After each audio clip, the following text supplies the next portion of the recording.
program? Franchises. We've seen great ones, bad ones, growing alongside them, and seen some go through the gutter. The list goes on, but there's one franchise that no one seems to mention, like, ever.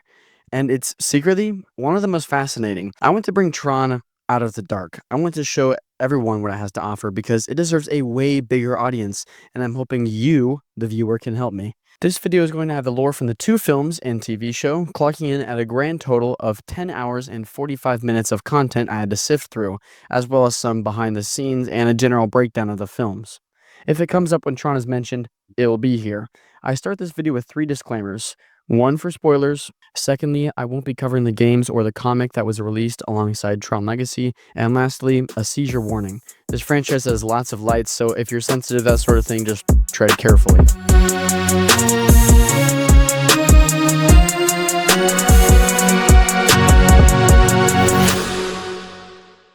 Steven Lisberger and Donald Kushner created the character of Tron as a mascot of sorts.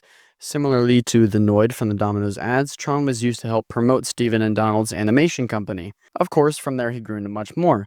Tron now has this whole world built around him. Ships, motorcycles, games. The world of Tron was fleshed out quite a ways. Now, when Tron was first pitched, Disney didn't quite have the reputation it does today. So producing Tron was kind of a shot in the dark. However, Disney did like how magical the world was.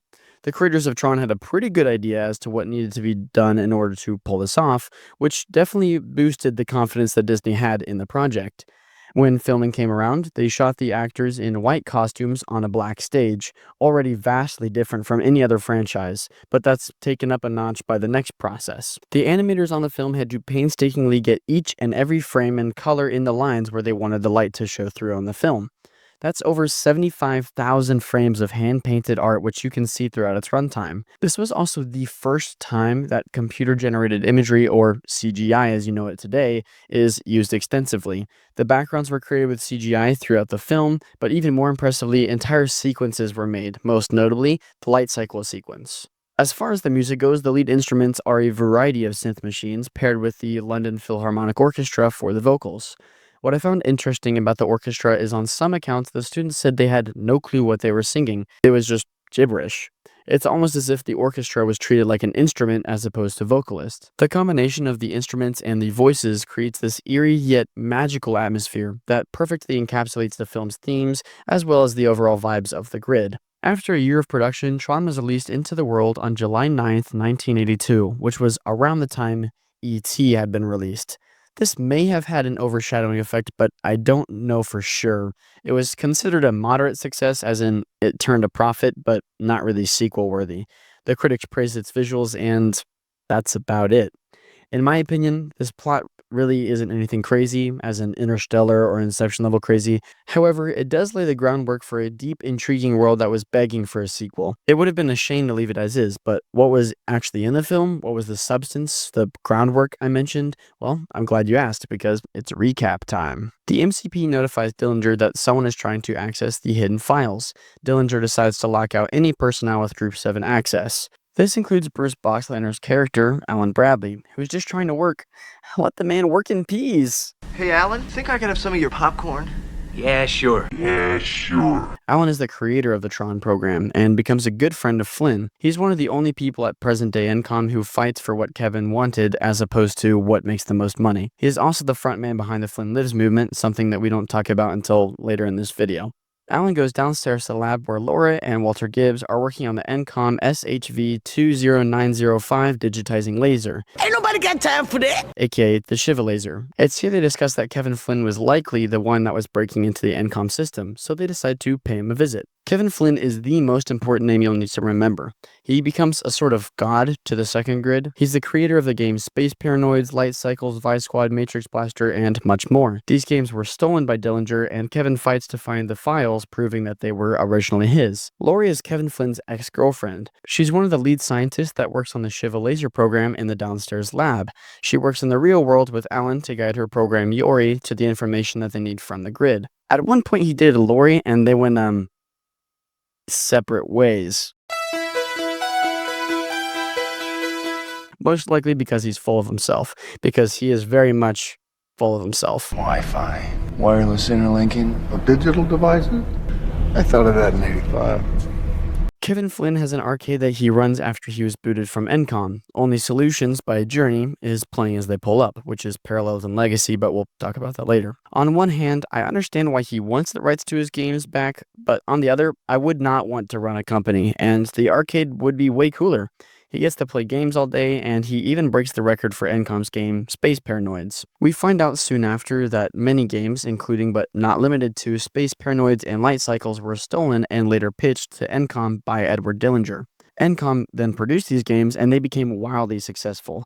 This means that even though kids were putting thousands of quarters in the Encom machines, Kevin Flynn only gets a small amount through the arcade as opposed to the game profits. The original game files were hidden, and Kevin Flynn was booted from the company. And now Kevin is using Clue on the grid to find the original files so he can get the money, fame, and credit he really deserves. Only issue is he was just blocked from the system when the MCP restricted anyone with Group 7 access. The Master Control Program, or MCP for short, was created by Walter Gibbs, originally as a chess program, but was later repurposed to keep Encom systems in line. He completely took over and became way smarter than originally intended. He seeks to control everything and destroy anything that gets in his way, examples including the Pentagon and the Kremlin servers. He is also canonically Jewish, as seen in Season 3, Episode 9 of South Park. Kevin, Laura, and Alan sneak into Encom where they plan to break into the Encom grid and find the files. The plan is simple. Alan uses his personal computer to guide Tron, his program, to an I.O. tower where Tron can gain access to the files. Kevin wants to use Laura's computers to guide Clue to the I.O. tower and help Tron. However, the MCP sees what Kevin is trying to do, so he activates the Shiva laser and gets rid of him. Little does he know that Kevin is now on the Encom grid. In scientific terms, the laser dismantles an object at a molecular level, and the molecules are suspended in the beam. The program then replays back the information, and everything falls back into place on the grid. Yori, the program of Laura, was designed to render and model these physical objects and make them useful for the grid. This is why she was key in adjusting and controlling the Solar Sailor program, which we'll see later. So, Kevin is stuck inside the video game, so they'll probably have to change courses, right? Of course they will. This was not part of the plan at all. Hell, this was never even how the Shiva laser was going to be used. Let's see our protagonist handle this after our short break. Water? Check. Stay hydrated. New characters and terms explained? Shoot. Okay. Tron monitors contact between systems. He becomes a security program that aids Kevin across the grids. In Tron Uprising, he fights against Clue's regime. He's the ultimate badass good guy, super based. Sark is the MCP's greatest soldier. Sark is to the MCP as Tron is to Alan. Yori is Laura's program. She maintains the Solar Sailor program on the grid. She also seems to gravitate towards whichever man is doing the coolest thing at the moment. Well, then I owe him some thanks. No. Dumont is the guardian of the input-output towers. These towers are where programs can contact their users. He doesn't have a whole lot of screen time, but he does show up later on. Codified Likeness Utility, or Clue for short, is how Kevin got stuff done on the grid. He works differently in the first Tron compared to in Tron Legacy. In the first Tron, he's largely useless. We don't see anything from him except when he dies. Whereas on the new grid, he's this all-powerful dictator. Moving on to the important terms, programs were created by users to help carry out functions, almost like an avatar to bridge the disconnect between the real and digital worlds. They had different functions depending on what their user needed. For example, Dillinger needed a program to run things, hence the MCP being used to run things. Derez, derezzed, and derezzing are basically just dying. Small scars can be healed. Some programs like Page, which we learn about a little later, are created with the skill to heal. Larger scars are proven more difficult, but not impossible to heal thanks to repurposing. Now, the grid is just electronic space manifesting in the physical space. Encom's grid may end up connected to the internet eventually, but as of 1982, that didn't exist yet. It's a place that connects the games to their users. The programs like Tron were just a way for users like Alan to do work on the grid, almost like how you control Steve and tell him where to place blocks for you in Minecraft. The Encom grid is held in a massive server room as seen in Tron Legacy. After the first movie, Kevin made his own grid on a private server below the arcade. He was inspired by his time in the digital world from the first movie, but he couldn't maintain the grid constantly seeing as he had to run Encom as well as raise his son. This is why he made Clue and everything went downhill from there. Kevin Flynn wanted the games on his grid to be fun ways to gather and play with the other programs. Clue in the MCP turned them into executions. Bad or even good programs were sent to these games to die for the entertainment of others, which is so weird that the programs know how much the games suck to be in, yet they still go to watch these public executions. I'll talk about this more in the Tron Uprising section. All of these terms are properly and naturally introduced in the franchise, but for the sake of time, I'm introducing them like this. They're important throughout the whole video, so commit them to memory. With that done, let's hop back into the story. After being transported to the grid, Kevin is captured and held in a pod. This is where he meets Ram, an optimistic program not keen on the MCP's leadership skills. Ram notices there's something different about Kevin and follows him after they escape from the games.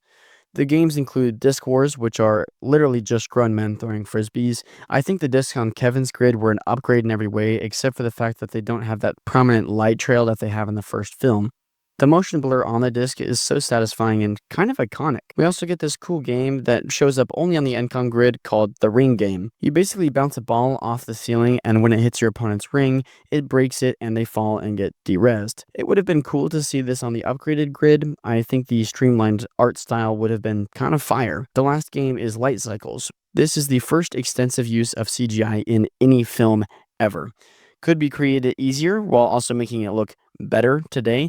100%. In fact, Corridor Digital did recreate it, but that's not the point. To this day, 43 years later, this still holds up. It's fun to watch, it's visually satisfying, and it's useful to the story. My first experience, like most of you, was through Tron Legacy, and I put off the first Tron for a long time simply because it was older and looked dated. But after watching it with my little brother, we both yapped about it for 20 minutes, wishing we would have watched it sooner. After the games, Kevin, Tron, and Ram make it out of the arena through a hole created by an explosion of an enemy light bike. Once in the Outlands, they find this raw energy pool where they start drinking and feel refreshed. This scene is really lighthearted and fun, like kids on Christmas, excited for the gift from their creator. But it also shows that programs do still need energy to live. It reminds me of the very first track from Tron Legacy. I tried to picture clusters of information. What did it look like? Perhaps the grid running on electricity looks like water, almost something every living being on Earth needs, and on the grid, it's a substance all programs need to partake of. And maybe that's why Kevin seemed to love it more than Ram and Tron. As a physical being, he requires more energy than the typical program. Tron feels that Alan is trying to get a hold of him, so Ram, Tron, and Flynn leave the Outlands and head towards the I.O. towers. This is where they're ambushed by some light tanks. Sark's men and Tron believe Ram and Flynn are de-rezzed, but it turns out they narrowly escaped. Tron, thinking his friends died, flees on the light bike where he runs into Yori, one of Laura's programs. They both head over to an I.O. tower where they meet Dumont. Dumont is afraid of what Sark may do to him if he helps Tron out. After some persuasion, he follows Tron to contact his user. With Tron in the most iconic scene of the first film, Tron lifts up his disc into the pillar of light and receives code that will shut down the MCP if it gets launched at the base of its, face? The MCP is so goofy, I kinda dig it. While Tron and Yori are talking with Dumont, an injured Ram is slowly de-rezzing when he realizes Flynn is a user. Now, this franchise isn't perfect. Similarly to all other franchises, really the only thing that I find holds back Tron as a whole is its occasionally goofy writing. Oh, my users. I think the "oh my user" line is fine, seeing as users are basically gods to the program on the grid. It's like saying, oh my god. The one I do find goofy is the second line. Why yes, Ram, I can confirm that people that use computers are people that use computers. Huge noggin up here, thank you, Ram. There's a whole bunch more writing mistakes and errors and goofy mishaps, but we'll dive into that throughout the video. After Ram thanks Flynn for his work, he fully de-rezzes. Flynn accidentally creates a recognizer out of the junk pieces in the Outlands. This is the first time that a user's creative abilities are displayed. In here, Clue's bit, a binary digit helped to guide programs, finds Flynn and mistakes him for Clue. Flynn keeps the bit as a little pet. Flynn realizes that the control for the recognizer is similar to the arcade grips, but that's okay because he's really good at video games, right? Well, not exactly. Video game skills don't exactly reflect physical skill, unfortunately, because otherwise I'd be really good at placing blocks and shit, cause I'm in the fucking Minecraft. Flynn and his bit poorly fly this broken, recreated recognizer and make it to the city. After crashing the recognizer, Flynn knocks out a guard, puts on his likeness, and then sneaks off to find Tron.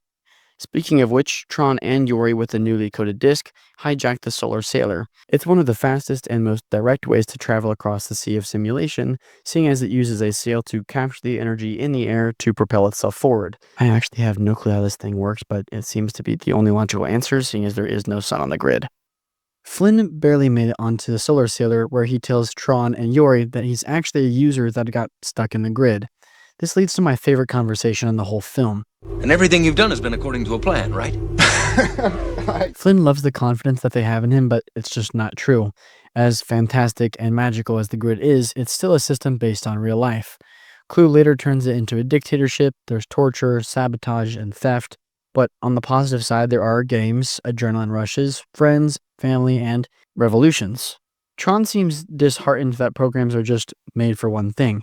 He feels like he has to live up to the task of being the security program, the face of the grid. You just keep doing what it looks like you're supposed to be doing, no matter how crazy it seems. That's what I love about the Tron franchise. It's about humanity. Kevin and his friends are imperfect, but they're fighting for their creation and they'll do whatever it takes to get it. I love how everyone in this franchise has a purpose, and no matter how long it takes to find said purpose, yearn to reach that goal. The MCP isn't just this mustache-twirling villain. His goal, his purpose, was to control the grid. So he does exactly that, or tries to do so anyway. Kevin is the creator of his games, and he wants to have the credit. And later on, he feels this responsibility to change the world, just how the grid changed him. He, like any creator, wants to share his work, and that's why he wants Encom systems to be free. That's why he makes the games, and that's why he liked the ISO so much. They were just a gift waiting to be opened. Unfortunately, their conversation was cut short when Sark sends recognizers after the sailor, which proves to be a little dangerous for the trio. Flynn redirects the beam with his arm. The sailor then rides that beam into a different one, getting them a little bit further away from the recognizers and towards the MCP. Flynn calls Yori. Are we there yet, Mommy? It's really icky and super important to talk about, but we'll gloss over it just for now. Stark pilots the ship to pull off one of the greatest maneuvers in the franchise and cuts off the sailor, dropping in the landing bay. They should call it the crash landing bay. I thought it was clever when I wrote it. It's believed that Tron was de-rezzed in the incident, but he's alive and well, just scaling the outside of Sark's ship. Sark takes a drop pod to the MCP, who resides in the outer edge of the Encom grid. Tron begins fighting Sark in a disc battle. Sark is injured, and the MCP gives him the ability to heal and grow bigger, thus giving him the advantage over Tron. The MCP has this shield wall that can't be breached by a disc, and now Tron is stuck between a giant Sark and a hard place. This sounds like a really tricky situation. How is Tron going to get out? It's actually going to be super easy. Barely an inconvenience. Oh, really? So you see, Flynn jumps from the ship, but only after he gets a kiss from Yori. Wow. Wow. This is something I want to feel super forced and serve no narrative purpose at all. Putting things with no plot relevance in movies is tight. Agreed. Flynn's distraction works, buying Tron just enough time to defeat the MCP and his goons, freeing the grid once and for all. The grid lights up like never before. The I.O. towers regain their color and are active once again. The programs rejoice as Flynn, a user, had saved them from this tyrant. Flynn sends his game files to Laura's computer so that when he materializes back in the real world, he can print an official document saying he is the actual owner of the games. I think it's quite funny that after all this plays out, the most unrealistic thing to happen is this big corporation gets what they deserve and everyone gets a happy ending. It's just not likely that Kevin was kept alive or that the company didn't completely dissolve, because in the actual world, and not this fictional parallel world, Disney can't be sued if you sign up for Disney Plus at any point in time, even if you perish at their theme park. Anywho, Dillinger is fired, Flynn becomes the new owner and manager of Encom and flies this sick-ass helicopter, and that's the end of the movie. Tron debuted with lukewarm reception. Critics didn't really dig it, aside from the occasional positive comments on the visuals, but majority of the people that watched it enjoyed it quite a lot. And since then, it's gained quite a cult following. But as anyone that keeps up with movies should know, that initial release and everyone's opinions of it are so crucial to how it performs in the long run, as well as its staying power. For example, Morbius was not looked forward to at all. No one really cared about it. However, a handful of men thought it would be funny to dress up in suits and go watch this movie that no one was going to go watch. The trend caught on, sure, but it wasn't the movie itself that was funny. It was people making fun of it that was funny. Morbius had bolstered quite the attention, but it still wasn't enough to save it. Not like there was anything worth saving to begin with. Tron was review bombed, in a sense. This film was so far ahead of its time that it was disqualified from the Academy Awards Best Visual Effects category because its extensive use of CGI was considered to be cheating and not in line with traditional special effects methods used in filmmaking at the time. Like, what? I call bullshit, dude. This franchise was quite literally snubbed from the start. Most people liked it, but for a variety of circumstances that we talked about earlier, it just did not make the money that it really needed to in order to spawn a large franchise. Although Disney didn't do much with it, it still had a huge impact on cinema and the digital world today. One of the best examples is Perlin Noise. It's something you've probably heard about, but 100% have experienced.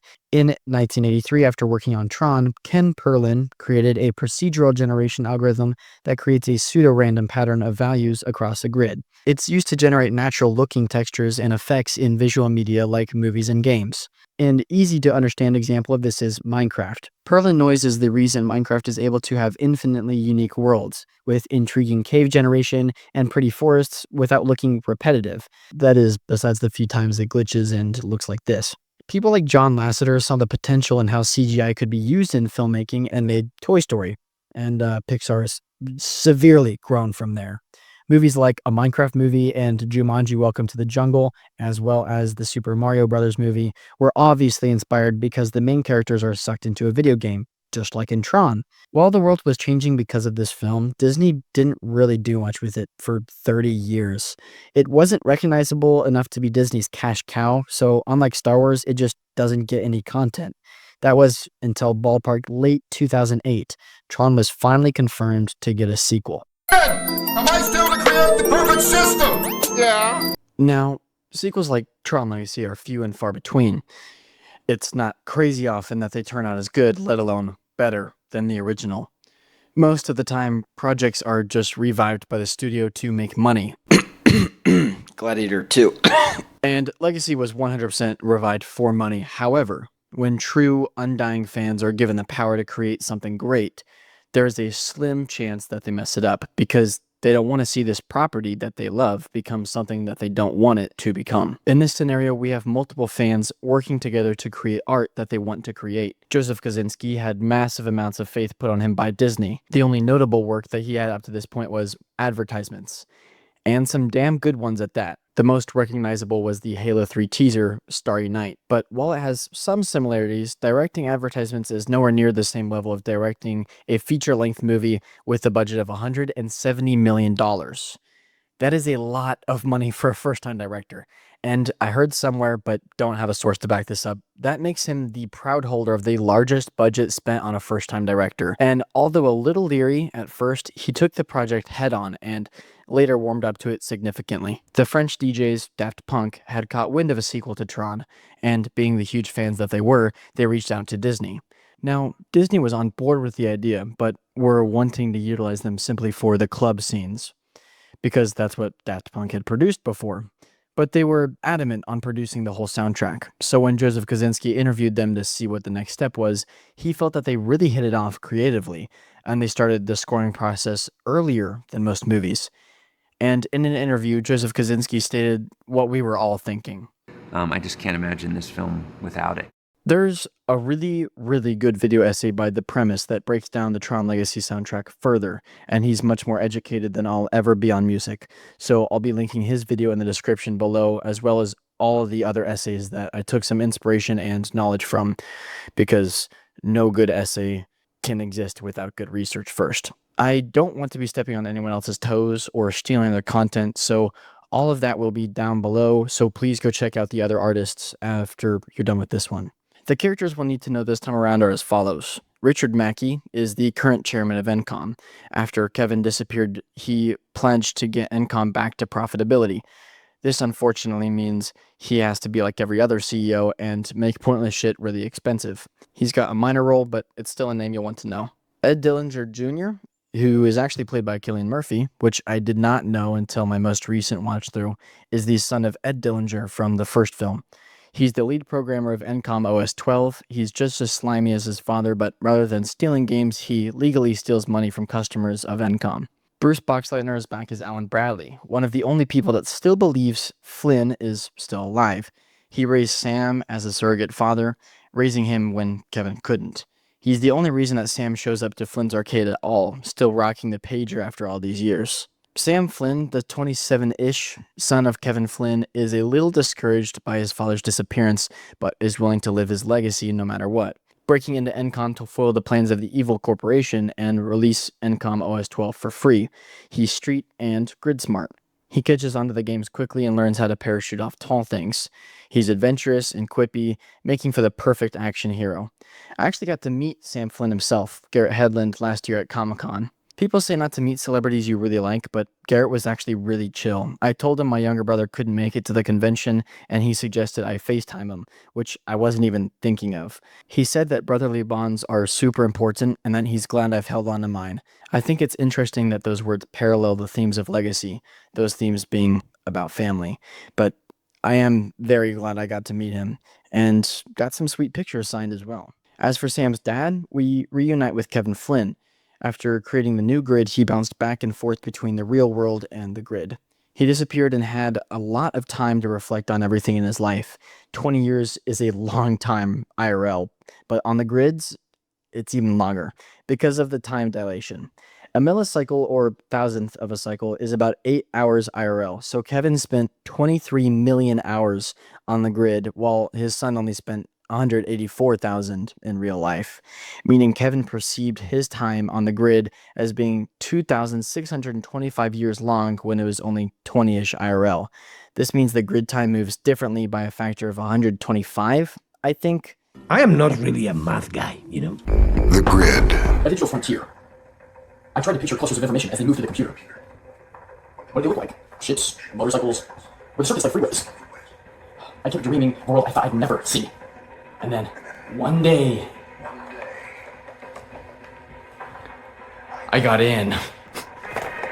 This intro gets me so hyped every time without fail. It establishes the world of the grid fundamentally and aesthetically, introducing us to what the grid really is. It's a fantastic way of recapping what new audiences may have missed from the first film without being overbearing. And the story time that follows the track prefaces us, prefaces us. Oh boy. Whatever. Okay, don't care. And the story time that follows the track prefaces us with what we need to know about the 30-year gap in a way that establishes the relationship of Kevin and his son Sam. Kevin loves his son, but is always talking about work. Sam is interested in the grid, obviously, because it's awesome. But what I think he enjoys most is spending time with his dad. Something that seems to happen less and less, and will vanish entirely after this point. When Kevin offers a game of Tron, Sam asks if they can play doubles on the same team. We're always on the same team. I love this little reminder to Sam that no matter what happens in life, his father will always love him. What a beautiful sentiment, solidified in time by his mysterious disappearance. This disappearance in 1989 means 6-year-old Sam never got that game with his dad. Now, missing parental figures wasn't new to Sam, because his mom had passed away 4 years prior in 85. And since that point, Kevin had been acting obsessive and even erratic about the game. In there is your destiny. Kevin's disappearance plunged NCOM into chaos, and they wanted to take control away from Alan, the only person who ever fully backed up Kevin. Fast forward 20 years later, Sam still hasn't fully moved on and is essentially a trust fund kid, living in a nice apartment with a killer view of the city. He's a kid with no parents or guardians, and has been entrusted with a large portion of his father's company. He shows up to the tower when he can to keep NCOM from becoming like Apple. Now, the first scene with Sam grown up is perfect. Him fleeing the house in a time of stress from one bike transitioning into adult Sam shows that he hasn't really healed.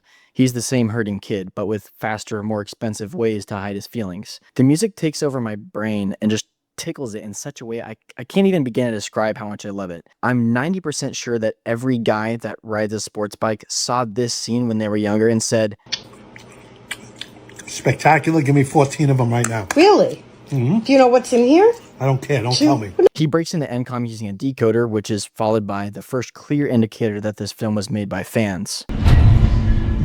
Now that is a big door. Sam breaks into the server room and foils the ENCOM board members, including Ed Dillinger Jr. and Richard Mackey's plan to release the new system behind a paywall and not even improve the system. Sounds an awful lot like what Apple does with their phones. Instead of releasing OS 12, a cute video of Sam's dog, Marvin, plays. A security guard catches on to Sam's shenanigans and corners him on the roof of the building, but this isn't a big deal because Sam had a backup escape route. Sam meets with Alan back at the apartment where they discuss a mysterious page that was sent from Kevin's office under the arcade. Sam, who is still salty about his father's disappearance, teases Alan. Alan, you're acting like I'm gonna find him sitting there working. Hey, kiddo, lost track of time. Sam bikes over to the arcade where we hear the banger song Separate Ways, and we also see Flynn's old private room with the couch, which are both payoffs to the first film. I think it's cool that Legacy brought back Journey After Only Solutions was used in the first film. It makes sense that 20 years of being dormant, the same 80s playlist is still kicking. I personally like Separate Ways a little more. Hearing the arcade machine's world to life paired with the banger intro that the song has will permanently stick with me, and anyone else that watches it for that matter. Sam discovers Kevin's office behind the Tron arcade machine. He sits at the computer, inhales 20 years, 11 months, 20 days, 16 hours, 22 minutes, and 14-ish seconds worth of dust. And it's here we realize just how long Kevin has been stranded. 20 years is a long time, but seeing as grid time moves faster, this probably felt like an eternity. Dear Lord, this poor man hasn't seen his son in years. No wonder he's broody and pale when we reunite with Kevin. Bro's probably going to overdose on vitamin D when he gets back to the real world. Sam activates the smaller Shiva laser that Flynn had, and while this effect is sweet, I wish it did that layer by layer deletion like in the first. Could you imagine if it pulled back like in Legacy, but pans around to see Sam frozen and being zapped away layer by layer in this new blue and white color scheme? I think it personally look fantastic. Say that again? Fantastic. Sam walks out of the arcade and is immediately found by a recognizer and, just like us, takes in this world that we've waited so long to see. I love this scene because the music feels weightless, making the recognizer akin to a magic carpet, but the visuals and sound effects make the weird horseshoe-looking ship feel heavy and powerful. The contrast of the two is so satisfying, and I love that the music is what we focus on, because, like I said, this is the world Sam and the audience have waited 30 years to see, and it's a glorious sight to behold. During their flight, Sam asks some questions from his fellow captors, and gets a handful of answers, with few words said. He learns that the grid isn't all fun, especially when at the games. The ship lands, and a program de-reses himself because he doesn't want to play the games. Sam is sent down an elevator where he gets his suit and identity disc. The suit is retrofitted by a group of programs called Sirens, one of which being the program Gem, who we meet up with later. A few things I noticed. First of all, Sam, after getting his clothes lasered off, covers himself up. There wasn't anything showing per se, but I think anyone would be uncomfortable if 4 random people walked up to you in unison and removed your clothes without your permission. Secondly, one of the Sirens felt that Sam was different, which, as established in the first film, we realized that the programs can sense the difference between a user and a program. This was probably how Gem knew to contact him later about Zeus. Sam arrives at the games after receiving his disc and suit. In the game, he faces this opponent that is very skilled, but Sam learns quickly how everything works, unlike this other program that gets de-resed in a very satisfying way. I know this guy dying is sad and all, but I want to admire the textures. There's a lot of CGI that could have made this film feel flat, but it doesn't, and it makes me so giddy. The arena walls look like rock candy, the same stuff that Breaking Bad used for its fake methamphetamine. The liquid that spills out of the light bikes looks like that juicy fruit stuff, and each glass cube from the dead programs is super pretty to look at. I love the suits and how tactile they are. Like, there's the rubber, plastic, and the implied texture that we get from the hexagons. Everything in this movie feels real, and that right there is an accomplishment of its own. Oh, God, it's so good. So good. So good and tasty.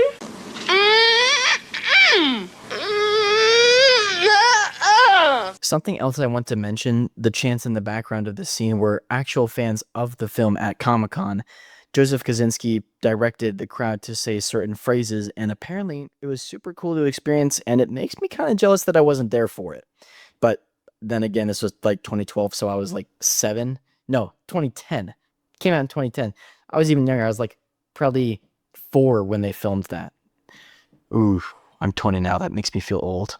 Sam is fed up with the game, so he escapes his match only to be stuck with Rensselaer when the game's arena merge into one big final battle. Rensselaer is hyped up by the audience, and for good reason. Anish Sherfa is an amazing tracker that brings this acrobat to life. All the flips, spins, and kicks look so badass. It's one of the many highlights of the films. It's also a few times that the stuntman was also the actual actor, as to just being a double. Although Bruce does the voiceover occasionally, so I guess Anish is just technically a long-term double, but deserves all the credit. The Rizzler is given the advantage, but even without the 2-disc gimmick, would be dominating the match. Sam is about to die when Rensselaer notices that Sam is bleeding, and oh, the texture. Look at the scratches on the glass under the blood, which is so smooth. Looks fantastic. Okay, Rensselaer looks at the blood and realizes Sam is a user and not a program. Sam is brought before Clue, the digital likeness of Kevin. Clue is a little different than in the first film. He was given a lot more power this time around, and he abused it. But before Sam realizes it's not his father, Clue belittles him. I expected more. This obviously hurt little Sam, who looked up to his father. He's tried his whole life to live a way that continues Kevin's legacy, whether it be through fixing up his old bike or stopping by Encom. Sam just wants to go home with his father, to which Clue responds with, Not in the cards. Not for you. Sam realizes that he's Clue and not his father Kevin, and I think it's cute that he immediately wants to know if he's okay. Where is he? What'd you do to him? After 20 years, Sam finally gets his wish of playing light cycles with his father, only this time he's evil, and they won't be on the same team. Clue has this grand entrance to the grid, and something about his walk reminds me of when I was a kid.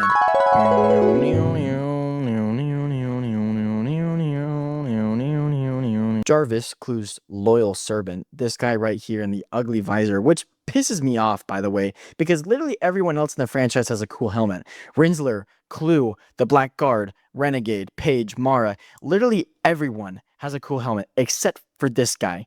And this guy just gets a stupid piece of glass that barely covers his eyeballs, but of course I'm going to overanalyze it. I think Joseph Kosinski is a genius for intertwining the similarities between Jarvis and his helmet mask visor thingy. So I've basically established that this helmet thing is dumb. However, if you look into Jarvis's character, you see that all he wants to do is serve Clue to the best of his abilities, right? In the end, we see that Jarvis just wants to save his own skin. He's afraid of Clue, so he rides his meat, metaphorically, and makes these great speeches to stay on his good side. And although he's afraid of Clue, he's even more terrified of Sam and the other users. Long live the users. But the funniest part is Clue and Rensselaer show up to see what happens, and this guy is the only one around to see what happens and has the audacity to switch back up and say, this guy serves no function other than to be a coward, and just like him, this mask hides. And rather than living up to its full potential and being a super cool mask or helmet or whatever this dumbass thing is supposed to be, it just sits there, glued or suction cuffed to his bald ass head, just taking up space, just looking dumb. And it pisses me off that this is the only helmet that looks stupid. Pisses me off, man. You're messing with my Zen thing, man.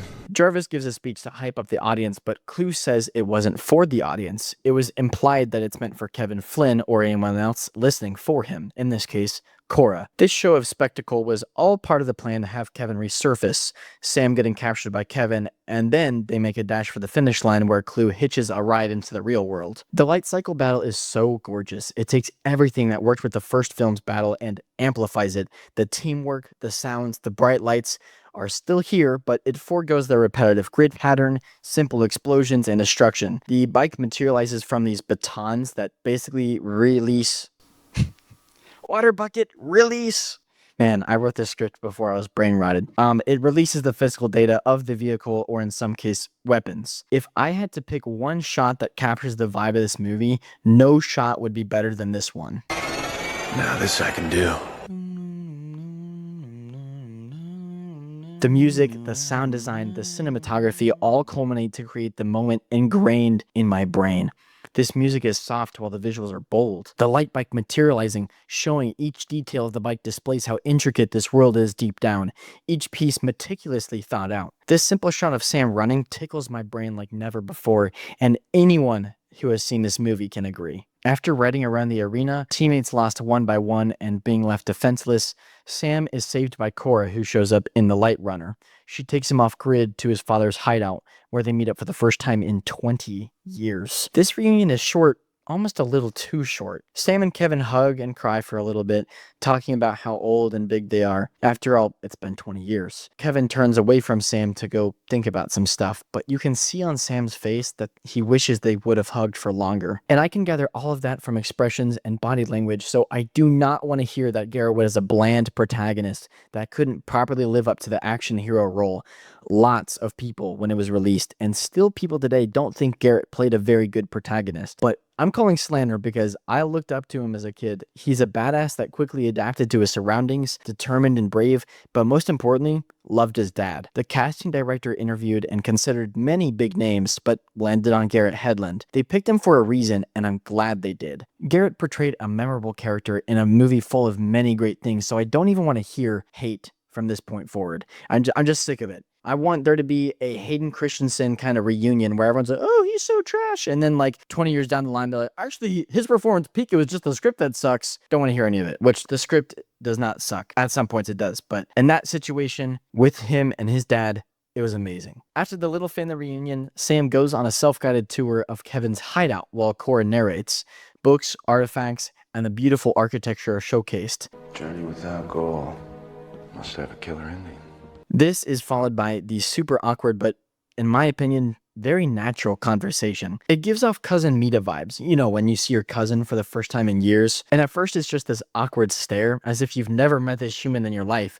But then something just clicks, and you just pop off for the rest of the day or week or however long it is. Kevin asks about Sam's life. Does he have a girlfriend, job, school, etc.? But Sam has a very simple life, so it doesn't really go anywhere. But when Kevin starts talking about the grid and his backstory, that's where the passion comes from, because it seems to be the only thing Kevin is ever really known to talk about. Set to the most beautiful song of the film, Adagio for Tron, we learn everything. The story goes a little something like this. In 1982, Kevin was sucked into the Encom grid. He realized it had a bunch of potential, so a year later, he built his own private grid based on experience. He created a codified likeness utility, or Clue for short, and brought Tron over to help him run the new grid. Kevin gave Clue the command to help create the perfect system, and at first that's what they did, but over time, Kevin realized how beautiful everything was, thanks to the isomorphic algorithms commonly known as ISOs. These ISOs were created by the grid in the sea of simulation. Now, Kevin immediately understood that these newly created intelligent life forms were powerful because they could heal themselves and possibly cure ailment and disease. Where Kevin saw beauty, Clue saw imperfection. Clue, Dyson, who we learn about in Tron Uprising, and the Black Card stage a coup. This coup kills Tron and forces Kevin into hiding.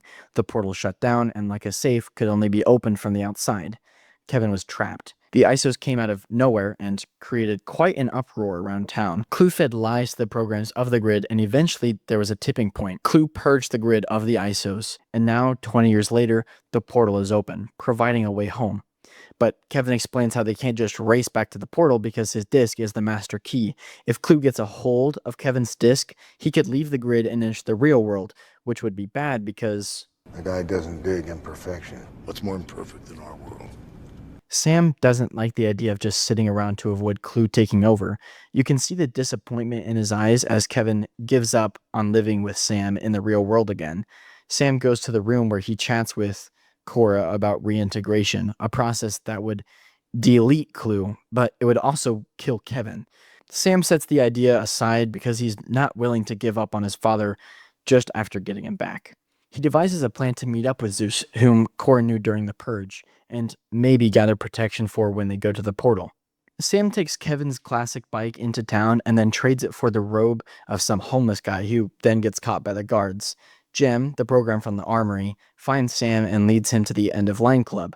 Castor runs the club and knows where to find Zeus. And although Cora thinks she can trust him, Kevin won't risk losing his son again, so he and Cora leave the hideout to help Sam. At the club, Sam walks up to Castor, who's talking with Bartik? That's right, ladies and gentlemen. This extra from Legacy actually plays a role in the TV show we're about to talk about. Man, I am so pumped about learning how Bartik aided in the revolution. So remember the name, Bartik. Anyway, Castor leads Sam to a private room where they can further discuss the plan. It's a great thing Kevin and Cora left the house because Clue traced Kevin's light cycle back to its point of origin. He ruminates on his time with Kevin and looks at the different objects in Kevin's hideout. He's very upset that Kevin threw everything away for seemingly no reason because he doesn't understand that Kevin's viewpoint changed over time. He never could understand the importance of ISOs because Kevin didn't when he created Clue. Castor tells Sam that he was actually Zeus. What? It's not a huge deal at all, and it's very easy to piece together. It's one of those writing moments where the twist just doesn't have any weight. It's literally just a name change and an alias is all. Castor has seen how the grid has changed, and he changed with it, self-preservation at its finest. Suddenly, the Black Guard drops in and changes the mood significantly. Castor as Zeus, but now evil. Kevin and Cora show up at the club. The Black Guard drop in, de-res people, including our dear boy Bartik. During this fight, Cora loses her arm and freezes up. Kevin loses a disc to a Black Guard who is de-res by Castor. And now our protagonists are falling to the doom in a speeding elevator. Kevin manages to stop it, but it doesn't help the fact that Sam feels guilty about risking everything. He wants to go back and fix things, but Kevin snaps. Yeah, I can do this. You've done enough already! This gives the same vibes of not holding the flashlight correctly for your dad. You know that moment when they're obviously frustrated about something like a bolt not coming loose, and then the simplest thing just sends you over the edge? I think the delivery of this line is perfect because you can see that Kevin snaps at Sam, but immediately backtracks and says in the most Kevin way that he's just frustrated with the whole situation. You're messing with my Zen thing, man. Kevin suggests they hop in a Solar Sailor, hopefully beating Clue in a dash to the portal. While Kevin is repairing Cora's code, Sam realizes why Kevin has been protecting her after all this time. It's because she's the last ISO, or as she would describe herself, a rescue. She draws this parallel because Sam talked about his rescue dog, Marv, earlier in the film. Sam voices his gratitude that Cora risked her life for him, to which Kevin replies, Some things are worth the risk. I just adore that Kevin takes multiple opportunities to let Sam know that he loves him. It's simple lines like this that just feel real, just a father and son reuniting after all this time. After Flynn extracts the damaged code, they have to wait for her to reboot. During this period, Sam fills Kevin in on what's been happening since he's been gone. Sam recollects the night Kevin disappeared. He wishes he could have seen it before Clue screwed it up, but Kevin corrects him. He was the reason everything turned out the way it did. He was chasing perfection when it was right in front of him. He said he would have traded it all just for one more day with Sam. This is one of many signs that Kevin has changed significantly since the creation of Clue, but it's also the conversation that Sam really needed when he first met his father again. That awkward moment where Sam just looks, wanting a longer hug. These are the words that he needed to hear, so it's great that he's finally hearing it now instead of not at all. We cut back to Castor, yapping about how important his and Clue's friendship is while Clue makes a drink. Clue shrugs everything off, hands the drink to Castor, and blows up the club. Why, you may ask? It was just a goof. It was just for laughs, you know? Why aren't you laughing? The Solar Sailor at some point was redirected towards the Rectifier, Clue's massive battleship that is similar to both a sword as well as Sark's ship from the first Tron. The Sailor was carrying tons of programs and shipping containers to the Rectifier to be repurposed and trained for battle. This ship was designed to be sent to the real world and rid it of its imperfections. Rinsler and other guards patrol the ship, making it difficult for the trio to sneak around. Cora decides to hand her disc to Kevin and purposely gets captured by Rinsler so the father and son can find Kevin's disc with less trouble. Cora is taken to Clue where she's caressed. Alright, I cannot prolong this anymore. One of the ickiest writing decisions in this franchise is to make most of the female programs in the films eye candy. And the reason I particularly dislike this is the implications of Cora being naive. It's a concept further explored in an amazing essay by Pop Culture Detective. Seriously though, if you aren't subscribed to him, go do that right. He's like one of my favorite video essay YouTube channels. In that episode, he discusses how Cora, is very young in grid terms, is portrayed to be the perfect woman. Yori and Jem, but mostly Cora, have this naive, childlike innocence, and it begs the question as to why the filmmakers decided to go this route of creating childlike characters in the bodies of mature, sexualized women. If these programs were made like this, then that would mean that Kevin, and by extent Clue, yearn for this perverted type of female because these programs wouldn't exist unless they were deemed perfect. Another example, Yori is called Mommy after doing something other than just standing around, and gives kisses to the male programs and users for no reason other than to reward them for existing. Cora is this skilled warrior, but she wears high heels and falls for her protagonist simply because he's the first guy to show up in her life. Jen and the other sirens were programmed to look hot while removing the clothes of men before going into battle. It sounds nasty when simplified because it's just that. Disgusting. Those examples are slightly better than the waitresses at the end of Lion Club, who don't even get identities outside of serving other programs. These characters imply and reaffirm harmful stereotypes that women are just there to look nice and encourage men to look at them that way, when they are in fact worth so much more. Thankfully, these occurrences go away in Tron Uprising thanks to the beautifully written and developed characters like Paige, Mara, and Lux. I won't be going into this topic any deeper because I don't think I can say anything better than how Pop Culture Detective puts it. He has a whole episode dedicated to this topic, so just go check him out after this video, please. And again, will be in the description below. There's a little playlist. After sending Cora upstairs, Clue gives a speech that sounds an awful lot like Kevin's speech from earlier. Out there! There's a new world! In there is our destiny.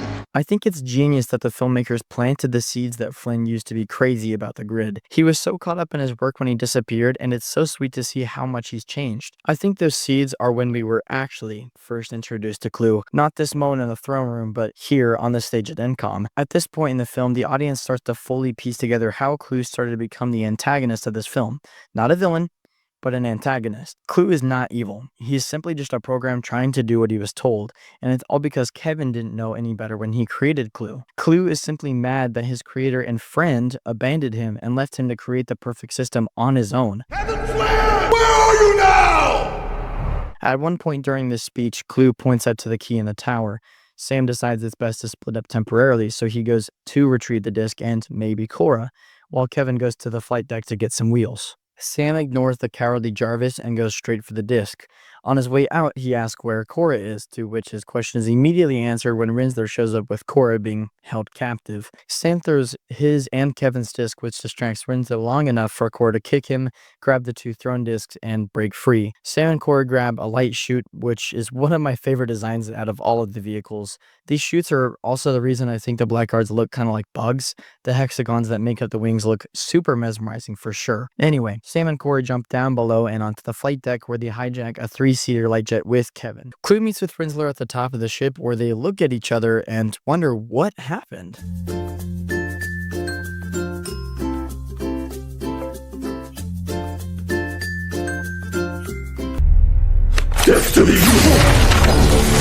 Clue, Rinsler, and 4 black guards pursue the trio by means of their own personal light jets. The guards get picked off, but the big light jet has sustained damage. Rinsler is given the opportunity to shoot, but doesn't take it. He asks for flying high and crashing down into Clue, shouting, "I fight for the users."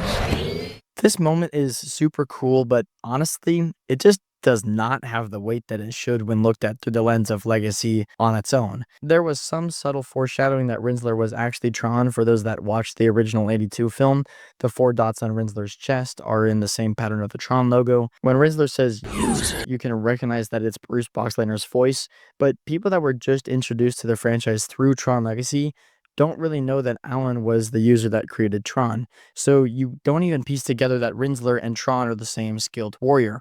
Instead, you're ultimately left confused and your mind wandering to questions like, why did Tron turn into Rinsler, and why is he only now acting good instead of earlier when he could have stopped this mess dead in its tracks? Repurposing programs, or rectifying, isn't explained in detail, so the average viewer doesn't understand that Tron was probably captured and brainwashed by Clue, who then renamed him Rinsler to discourage hopeful programs from Uprising. And then slowly, over the course of Legacy, Rinsler rejects the repurposing and finally reverts back to his original programming, sacrificing himself for his old friend, Kevin Flynn. This is the reason that I love Tron Uprising so much. It takes time to explain and develop concepts that are otherwise too short to see fully realized in the films. It beefs up the weight of moments like these and fills in the gaps simply because it has more time to do so. But that's enough about Tron Uprising for now. We'll have plenty enough time to talk about that later in the video. Clue and Rinsler fight over the last baton in the air. It's shown that Rinsler loses the battle, but his lights turn blue, signifying that he is completely reverted back to original programming, becoming Tron once again. This sets up nicely to see him as a good guy again in a sequel, which we'll talk a little bit about at the end of this video. The Flynns and Cora arrive at the portal only to see Clue already there. Clue voices disappointment in Kevin. He's frustrated that Kevin abandoned the plan and that he's hated by Kevin for simply doing what he was told. He found perfection, but that wasn't good enough for Kevin. Kevin says that the plan changed when he realized that perfection is unknowable and impossible, but also right in front of us all the time. His son may not be perfect, he makes mistakes, but he's a good man. He's perfectly imperfect. Kevin didn't see that when he created Clue, but he knows now, and Clue just cannot understand that, just as Kevin didn't. So, Clue starts a fight. Kevin swaps disc with Cora. On my most recent watch through, I actually realized that it doesn't make any sense for Cora to give her disc to Kevin. His disc is important for them to get back in the real world, and her disc is important because it solves world hunger and religion, blah, blah, blah. You know what I mean. You guys watch the movie. Those two discs are the most important, not Sam's. And so why does she give her disc up? Because now there isn't any way to do any of that stuff that they were talking about in the movie, and it just got destroyed. It's a very minor plot point that, like, low-key, it puts the ending in complete shambles. It's pretty disappointing once you realize that. But low-key, if you ignore that fact, it's a beautiful ending. Clue then wonders why Kevin even bothered fighting if he knew Clue was going to win. Why? He's my son! Some of my favorite themes in film are father and son and brotherly love. Any of that, like, family dynamic, I'll eat it up every time. I love this idea that you'd do anything for your own little you. Kevin, no matter how little he said it, always loved his son, more than we could even imagine. He'd do anything for him. He created the grid to hopefully change the world for the better, giving Sam something beautiful to live in. He hid away for 20 years to avoid letting Clue out into the real world, so that Sam didn't have to deal with this oppressive dictator. He sacrificed himself for his son so he could go on and live his life. Giving yourself up for your kid so that they can have the best life possible is, to me, what being a father is all about.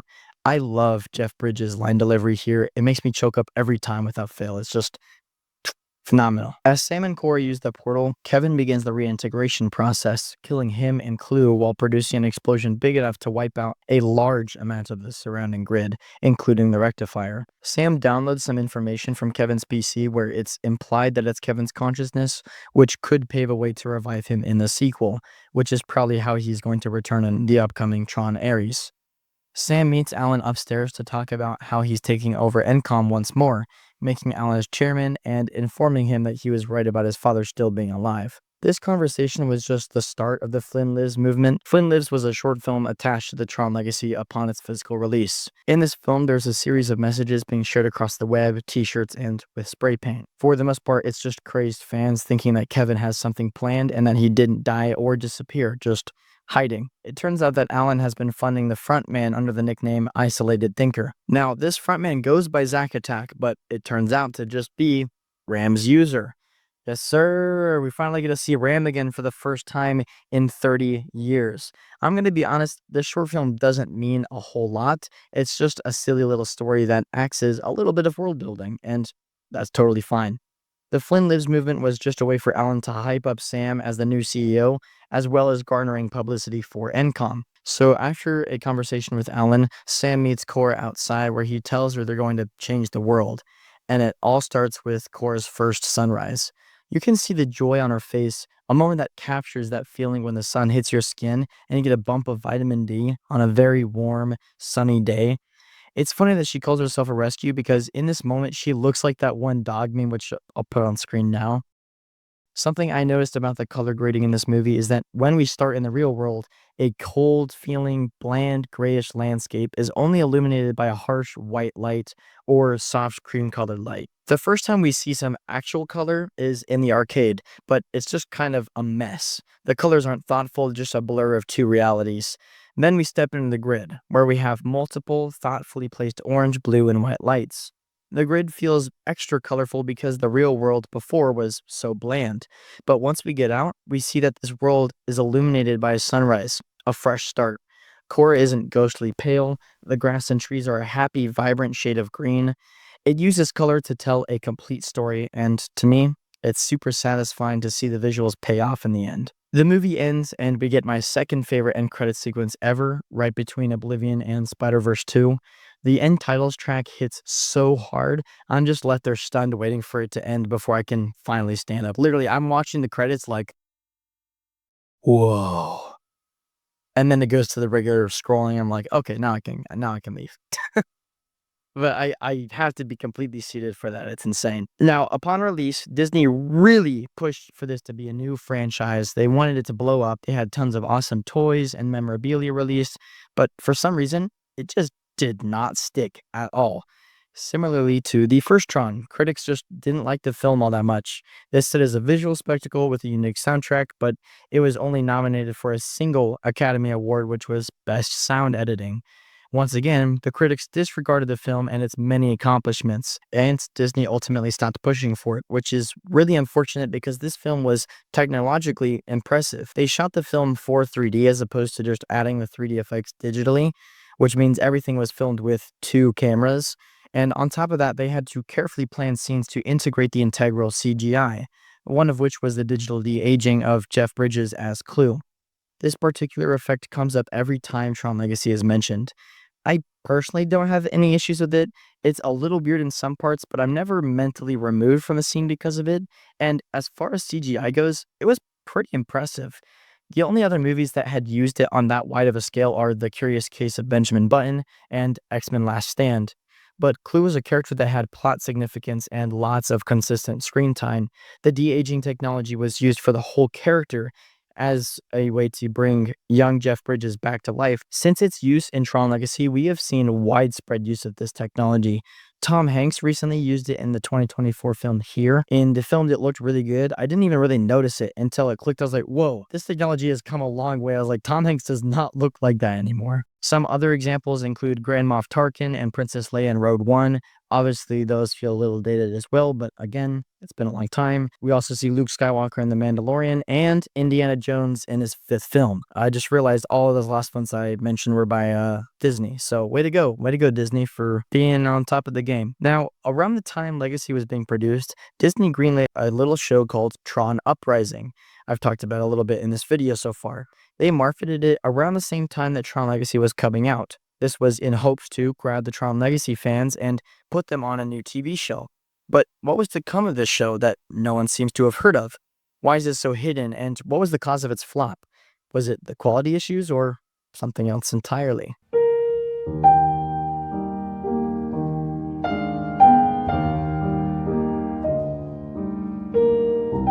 Tron Uprising was released on May 18th, 2012 on Disney's secondary channel, Disney XD. This animated show took place after the purge of the ISOs, as well as the coup, but before the events of Tron Legacy. It's kind of like the meat inside a sandwich. It does feature a handful of flashbacks to the aforementioned events. I personally pushed off on streaming the show for a while because of it being animated, and similarly to Clone Wars, its art style is something you warm up to, albeit very quickly. The animators were wanting that 2D hand-animated aesthetic, but had a variety of effects like explosions, de-resolutions, and water simulations that would have proven difficult, but also wouldn't fit the futuristic vibe that they were going for if fully 2D. So they merged the two aspects by creating 3D models of the characters and using cell shading techniques. This leads to a super unique art style that is occasionally goofy when close up, but the other 99.5% of the time, it's perfect. And by perfect, I mean it's more beautiful than a crisp 68-degree night with a slight breeze, a light to moderate rain with the window cracked so you can hear the rain pattering on your windowsill. That kind of perfect. And the soundtrack is on a similar level. Joseph Trapanese is the lead composer this time around.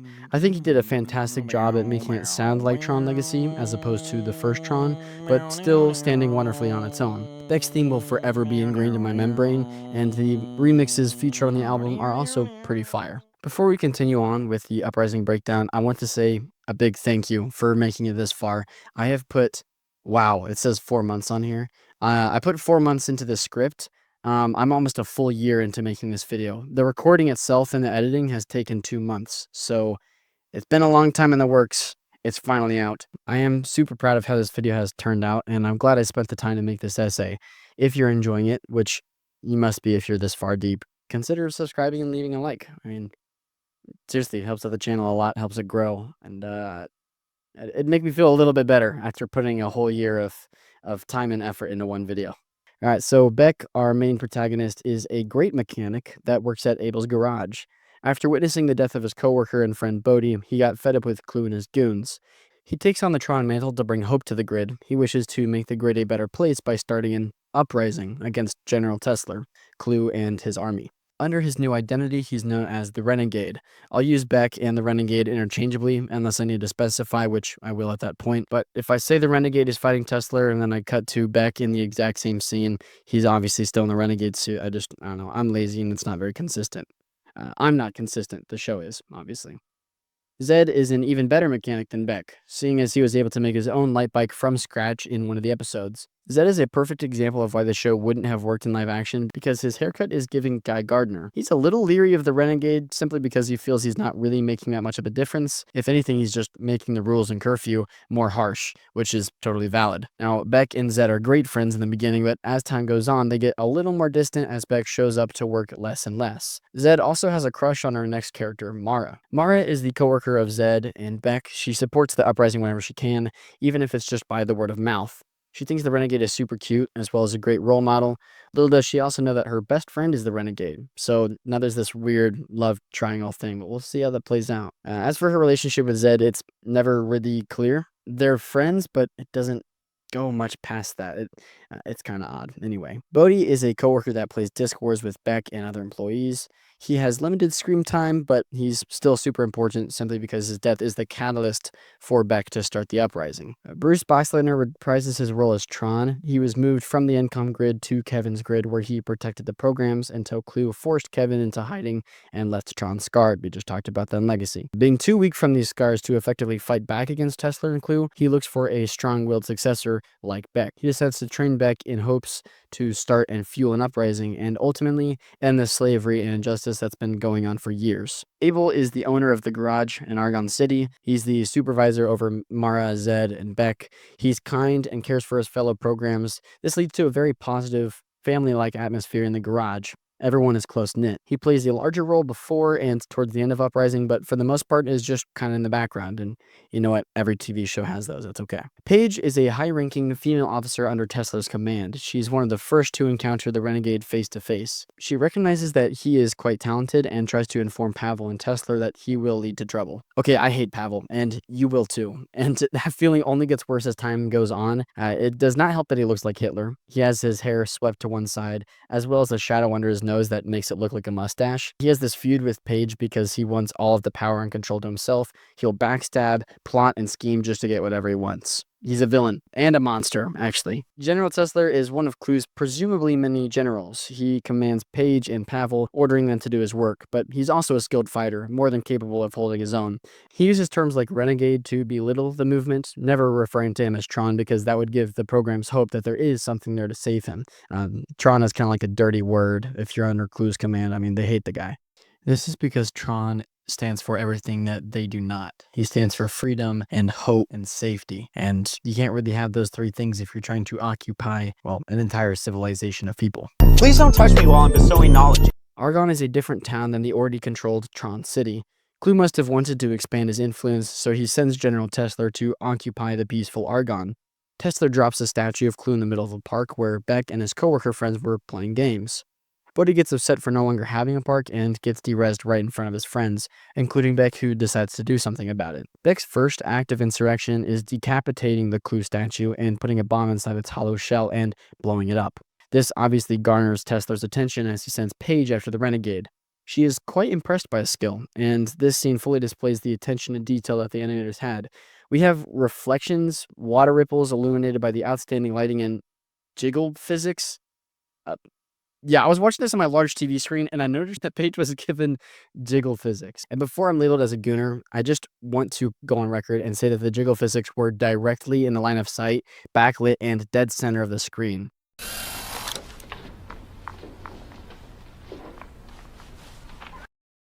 See?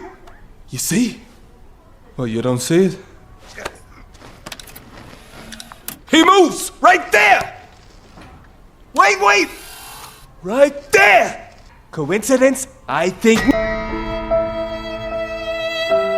Beck escapes on a light chopper, which gets damaged in his second battle with Paige. Beck dives from the chopper and into the Outlands where he's captured by one of Clue's soldiers. It ends up being Tron who recruits Beck to fight for the programs. Beck is a little leery at first, not believing that he's up for the task, but when his friends are volunteered for the games, Beck suits up. Zed, Mara, and some other programs were captured right after Paige showed up at the garage to spread the word that Argon won't be free until the Renegade is captured. Beck goes after the transport train holding his friends where he gets in a fight with a black guard. Beck, sparing the black guard, allowed him to have a change of heart. Beck and his guard freed the captured programs, only for the guard to immediately get derezzed, and Beck having to confront Tesla. Tesla has those gauntlets that allow him to extend his reach, as well as deliver extra powerful punches. This leads to some super unique shots as well as butt-clenching action. My favorite moment in particular in this fight is when Tesla is falling and uses the gauntlets to pull down on Beck's mask. Realistically, that would snap the Renegade's neck, but seeing his programs are more resilient, Beck manages to escape and meets up with Tron. Beck dons the classic white color scheme that Tron wore in the first film, albeit with a much cooler looking helmet and more simple design they opted for on the new grid. This episode is phenomenal. It pulls you right into the world of Tron Uprising with its unique art style and interesting characters.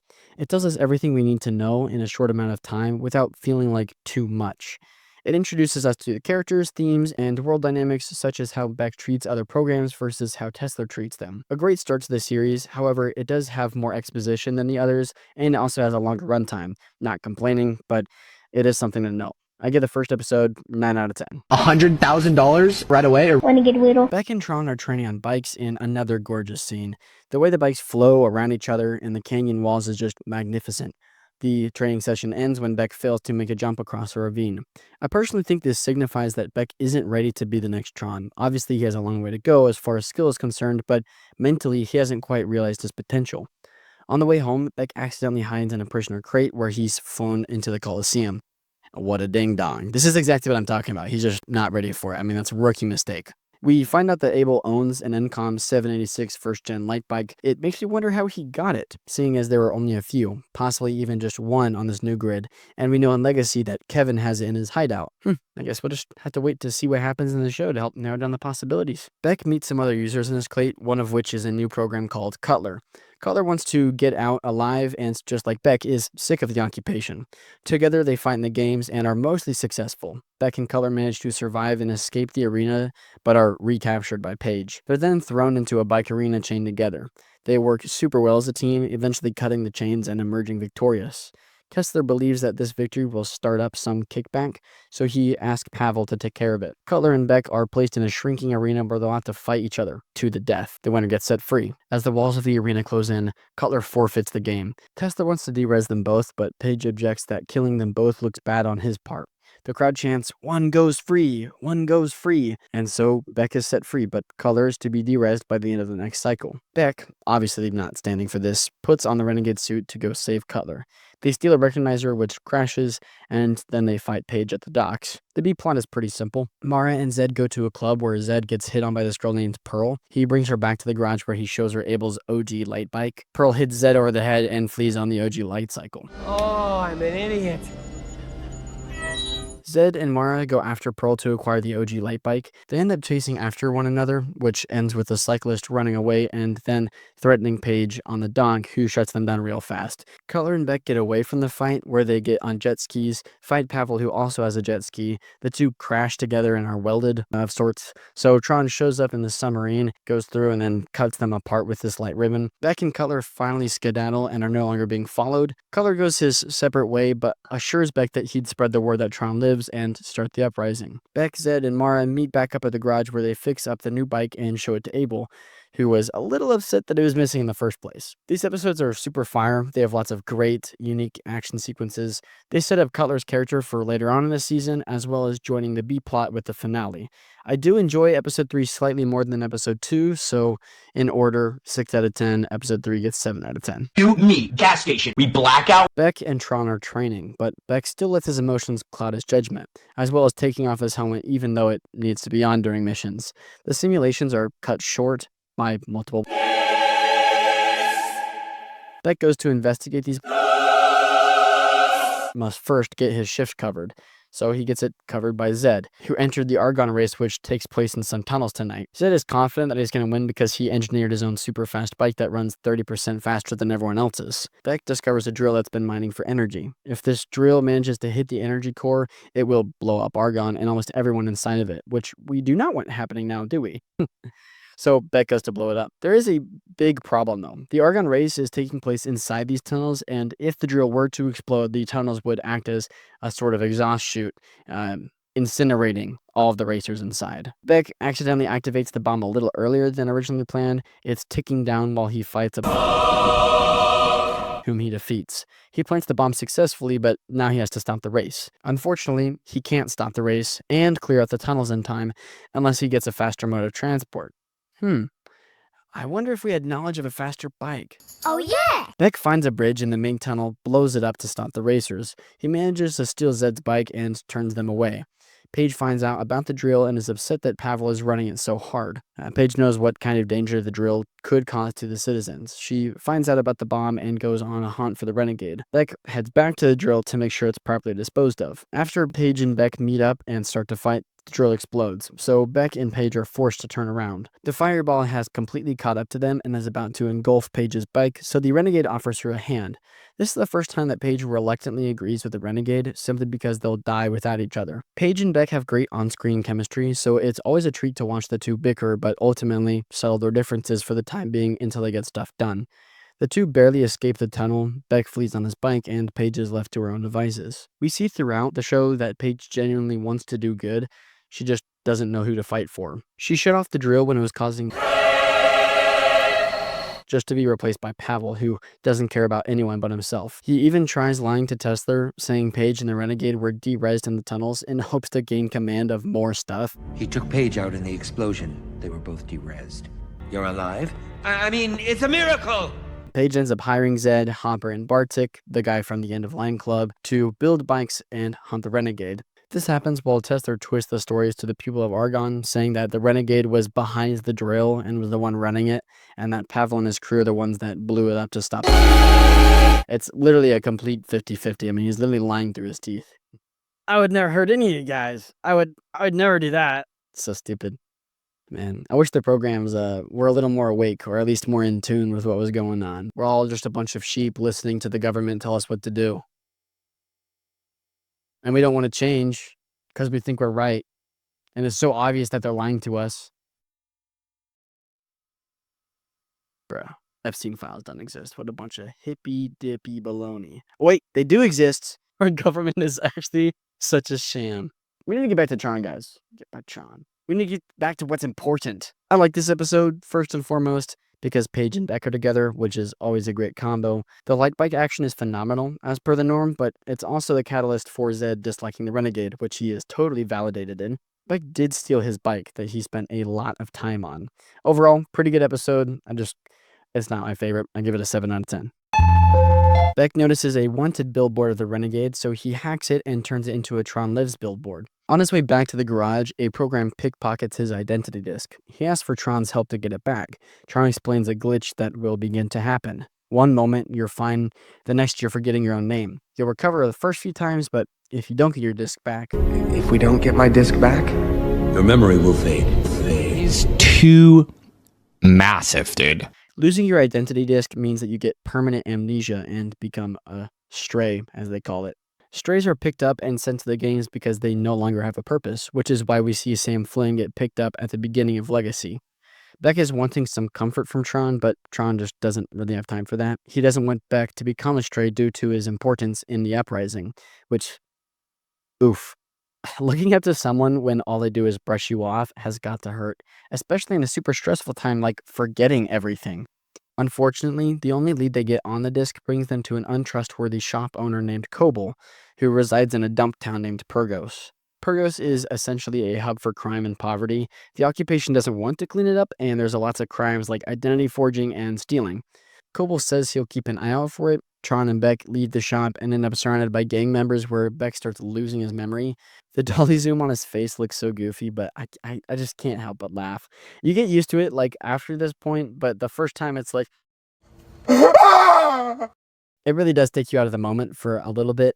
But I do dig how goofy it is, so it gets a pass, honestly. You get used to it the first few times. Lux drops in and saves Beck and Tron and then offers to help, seeing as she knows the town well. Beck immediately goes googly eyes for Lux, going as far as saying, My memory's going. At least the last thing I'll remember will be her. Beck, Lux, and Tron are at a club where Kobold said to meet. It's here they run into, or more accurately, are being spied on by the program that stole Beck's disc. They chase after him till he's pinned. What disc? Looks a lot like this one. The program gets de-rezzed through the door, a maneuver that isn't the most graphic thing I've seen on the show, but is definitely the first time I was like, oh, dang, this show is gonna get crazy, dude. Holy cow. This death results in a bike chase through Purgos. Beck fades mid-chase, wrecks his bike, and gets a couple scratches. Lux is patching Beck up, where he starts fading again. Tron is then tased while Beck is vulnerable, and the program that they chased shows up and turns out to be the shop owner, Kobold. Bum, bum, bum. They lie to Beck, telling him that he's an officer of Tesla's army who just lost his disc, but they're actually just bringing him to Tesla to have him repurposed. We also find out Kobold has been abusive to Lux, something that the average show meant for 7 to 16-year-olds would not typically talk about, but it does it without being too dark. To me, this show gets extra brownie points not only for handling this topic well, but also writing a more compelling female protagonist in 20 minutes than the first 2 Tron films did in 2 hours. She tries to explain to Tron that Kobold really does love and care for her, but Tron drops the truth that she and I think many people in these kinds of relationships need to hear. Who is it you're trying to convince? It's kind of a wake-up call for her. So obviously she doesn't like how she's being treated, and I think Tron's words of encouragement were just kind of a way of like, she may not have control over the situation, but she does have control over herself and the people that she spends time with. So there's always a way out. That's what I'm trying to say. If you need help, there's always help out there. At the military beacon, Tron confronts Kobold and fights him for Beck's disc. This whole scene is amazing narratively, but I'll try to condense it. Tron never called Beck his friend because he was scared of trusting someone again, seeing as he misplaced it in Cyrus, who we'll learn about later. But Tron realized his mistake, and now that he's losing his friend, it's the most important time to say how much he cares. He realizes that he hasn't misplaced his trust in Beck. Calling Beck his friend and saying how much he needs Beck is enough to snap him out of his worst fate yet. I mean, he was completely like, boom. Guess what? I'm back. Actually, your name is Beck. After Tron revealed his face to Beck to help wake him up, Lux de-rezzes Kobold, hands Tron hers and Kobold's disc, and sacrifices herself to the approaching guards so that Beck and Tron could get away. This was the only way to keep the Renegade's identity a secret, seeing as Kobold and Lux were the only other people to see his and Tron's face. It was necessary, but still sad to see the death of such a strong-willed character. The B-plot follows Zed, who wants to be a part of Paige's strike force, and he is developing a cannon that locks onto bikes and blows them up. Eventually, it is to be mounted at the front of a bike to make for a mobile gun. Mara doesn't like the idea of fighting the Renegade, and disappointing Mara is the last thing Zed wants to do. So when Paige shows up to test run the new weapon, he tweaks the project so that it just blows up, effectively saying, I don't want to be a part of your force because I'm completely useless to you. So Zed does the right thing. Yippee! This is a top 5 episode for me. The world building implications of stolen discs and memory loss is so simple, yet also something that never crossed my mind. Even though this episode doesn't have a whole lot of death and the characters we do see die aren't ever mentioned again, this honestly is one of the most terrifying to me. The thought that you can easily just remove this disc from my back and it could lead to me losing everything and everyone I hold dear, I mean, just completely terrifies me as a person. If I was like a program, it's not even real. There is no back. I mean, it's like getting a lobotomy essentially. Like, same kind of thing, but it's even easier because literally anyone could just go, nope. No disc for you. Gone. Once I learned about this, I don't even know if I could live without looking over my shoulder. I just Another thing that I love about this episode is how it handles Lux, who just so happens to be one of the girls that I mentioned earlier when talking about Korra. I don't think Lux falls under this born sexy yesterday category, because even though she's portrayed as this attractive program, she doesn't fall for Beck or give him reward kisses for treating her right, unlike Cobalt. She actually has a personality aside from looking attractive and being naive, just like Korra. This episode also holds my favorite track in the show, which is Lux's Sacrifice. It's a super beautiful piece that is both intense but also a loving, meaningful send-off to a program that saved Beck and Tron when they were just getting the revolution started. Fantastic episode, 10 out of 10. Beautiful. This is a test recording because I definitely did not just record 40 minutes of audio and my microphone wasn't connected. So now I have to re-record those 40 minutes. That's 5 episodes of audio, by the way. Beck breaks into Teslar's ship to steal an info cube, a MacGuffin that has a lot of information on the occupation. He escapes by light jet but is tailed by Paige in a chopper, Pavel on a light jet, and some officers. Beck and Paige damage each other's rides. Both of them are isolated on an island, left alone because Pavel sucks and left them to die, claiming the victory over the Renegade to himself. When Beck's jet crashed, it destabilized the code on the island that they're trapped on, meaning if they don't get off soon, they'll be thrown right alongside the now crumbling island. Beck offers to help Paige to get back to Argonne safely. She declines, not wanting to get involved with the traitor. Paige tries to use part of her helicopter as a raft, but it sinks and she swims back to the island.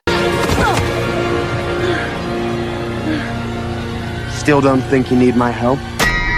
She agrees to a truce and heals Beck's arm wound from the crash. Beck makes a boat out of the chopper, but before he and Paige can leave, the island destabilizes and Paige is hanging on for dear life. Beck hops onto the boat that he made, which makes it look like he's leaving her to die. On his way around, Paige is picked up by Tesla and Pavel, who are so glad you're safe. I doubt that. Paige is talking with Tesla about how grateful she is that she can trust Tesla and his army. She placed her trust in the Renegade, who immediately left her to die. She knows now that Tesla would never lie to her. Or would he? Let's rewind a little bit and go to the B-plot. Okay. Paige is looking at an old photo when we transition to her and her friends outside of a hospital. This is an episode guest starring Olivia Wilde. You know what that means? Hooray, Korra! Yippee! Paige and her friends help out Korra in another ISO, though they don't know who they are yet or what kind of programs they are. Paige is a medical program who is learning music as a hobby. Paige is looking at Korra's code and sees how incredibly complex it is, but brushes it aside. Paige is showing Korra the music that she's been cooking up, and may I say, she is an artist. This track is so soothing and unique. I just wish there was a full version on the album, but unfortunately there's only the little bit at the end of Paige's past. So technically it's a full track, but I want a full track of that, boop, boop, boop, boop, boop, you know what I mean? Anyway. Korra and Paige have a practice fight just for funsies, which leads to Paige finding out that Korra and her friends are ISOs, which, by the way, those little shoulder coverings that they have, I'm trying to move around my mic. Their shoulders exposed, but the ISO reading is right here. And so it's very easy for that shoulder exposed to slip down, and then you can see this as ISO. It's a terrible design if you're trying to keep a secret. I feel like they could just get different clothes. After Paige finds out that Korra and her friend are in ISO, an alarm goes off, alerting the staff that there are fugitives in the med bay. Korra slams Paige into a wall. This was necessary for Korra and her friend to get away, but also keep Paige safe and alive, because it will look like she was attacked as opposed to helping them. Tesla trashes the place after removing the staff and programs, making it look like the ISOs ruined everything. He sees the strength that Paige possesses and brings her under his wing, and then de-reses everyone at the hospital, including Paige's co-worker friends, even though they helped him catch some of the ISOs that were there. Even though there isn't a whole bunch of action, I really like this episode because it dives deep into Paige's character and examines why she's on the side that she's on, as well as further proving that you can write strong female characters that are more than just eye candy. It has more Beck and Paige on screen. I'm going to refer to them as Beige occasionally, just so I don't have to type out their full names every single time I mention them. This episode also harbors some much needed character depth for Korra, and also showcases how Clue convinced everyone that the ISOs were a problem, as well as how kind Korra is. I don't hate Korra as a character at all, I just wish the filmmakers did stuff a little differently. And this episode is a step in the right direction. 8 out of 10. Infinite power. Beck is to capture a scientist who is rumored to possess the prototype for a weapon. The scientist doesn't stop fighting over this creation and would rather fall to his death than take Beck's help. Beck isn't talking to Tron about the mission.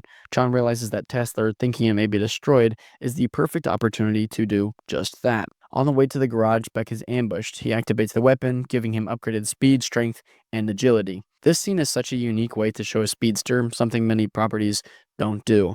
They normally show time freezing and the character messing around with the frozen world, but this scene shows how easy it is being faster than everyone or being able to perceive time faster, but it not being so easy that you could literally do whatever you want for hours at a time. This power surge plays into the name of the episode. Meanwhile, at the garage, Bartik and Hopper, the programs that work for Paige, are asking Zed for an upgraded tank. They have Zed backed into a corner, teasing him when Beck shows up with the weapon and almost dereses them. He then proceeds to call Zed a coward, which he is sometimes, but it's not really something you say to your best friend. Beck finds out that the upgraded tank is shipping to Tesla, so Beck decides to hitch a ride and attack Tesla. This whole fight is straight fire. We got one-liners and some fire dialogue, but my absolute favorite part is the pointless backflip. Well, that's what it looks like at first glance. We see in media countless backflips that are not only pointless and slow down the character, but sometimes actively put them in danger. This is not one of those times. Beck could have dropped under the arms, but that would require leaning towards the arms that are rapidly approaching. Instead, he opted for flipping away and untucking into a flat push-up position. This was the most optimal way to survive, but it also looks cool, unlike the previously shown examples. The fight ends and ultimately just gets Abel injured. Pavel suggests that Tesla uses innocent programs to draw out the Renegade, as opposed to soldiers like Paige did at the start of the episode. So Bartik and Hopper suggest, hey, maybe you could go to our garage and derez some innocent programs there. Tron and Beck have a duel over the weapon, fighting over why it was stupid what Beck did just a few scenes before. Tron explains that power comes with a cost, and that innocent lives are usually the price of power. Beck sees that he immediately fell for the power trip and became reckless, so he heads back to the garage to destroy it for good this time. But Pavel secretly grabbed it before it could be destroyed, and they have a duel. Pavel is already pure evil, so there isn't really an effect on him other than making him as strong as Beck. At some point during the fight, the high energy welder is knocked loose and turned on, causing chaos such as falling vehicles and cuts in the wall. Zed saves Mara from a falling light jet, hence proving he is not a coward. Beck gets a hold of the weapon from Pavel and uses the out-of-control laser to cut the weapon in half.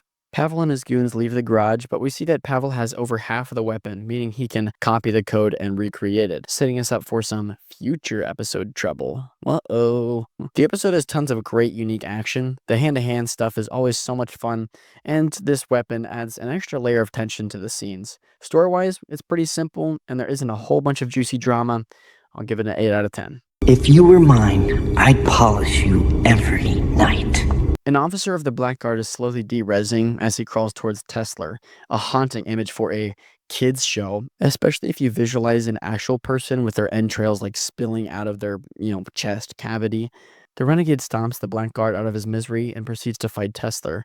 The Renegade says he's going to take Argon from Tesla after teasing him in battle. It turns out just to be one of Tesla's nightmares. The filmmakers made this whole scene feel fake, like you're in a trance and you know it, but you just can't quite put your finger on it until you wake up.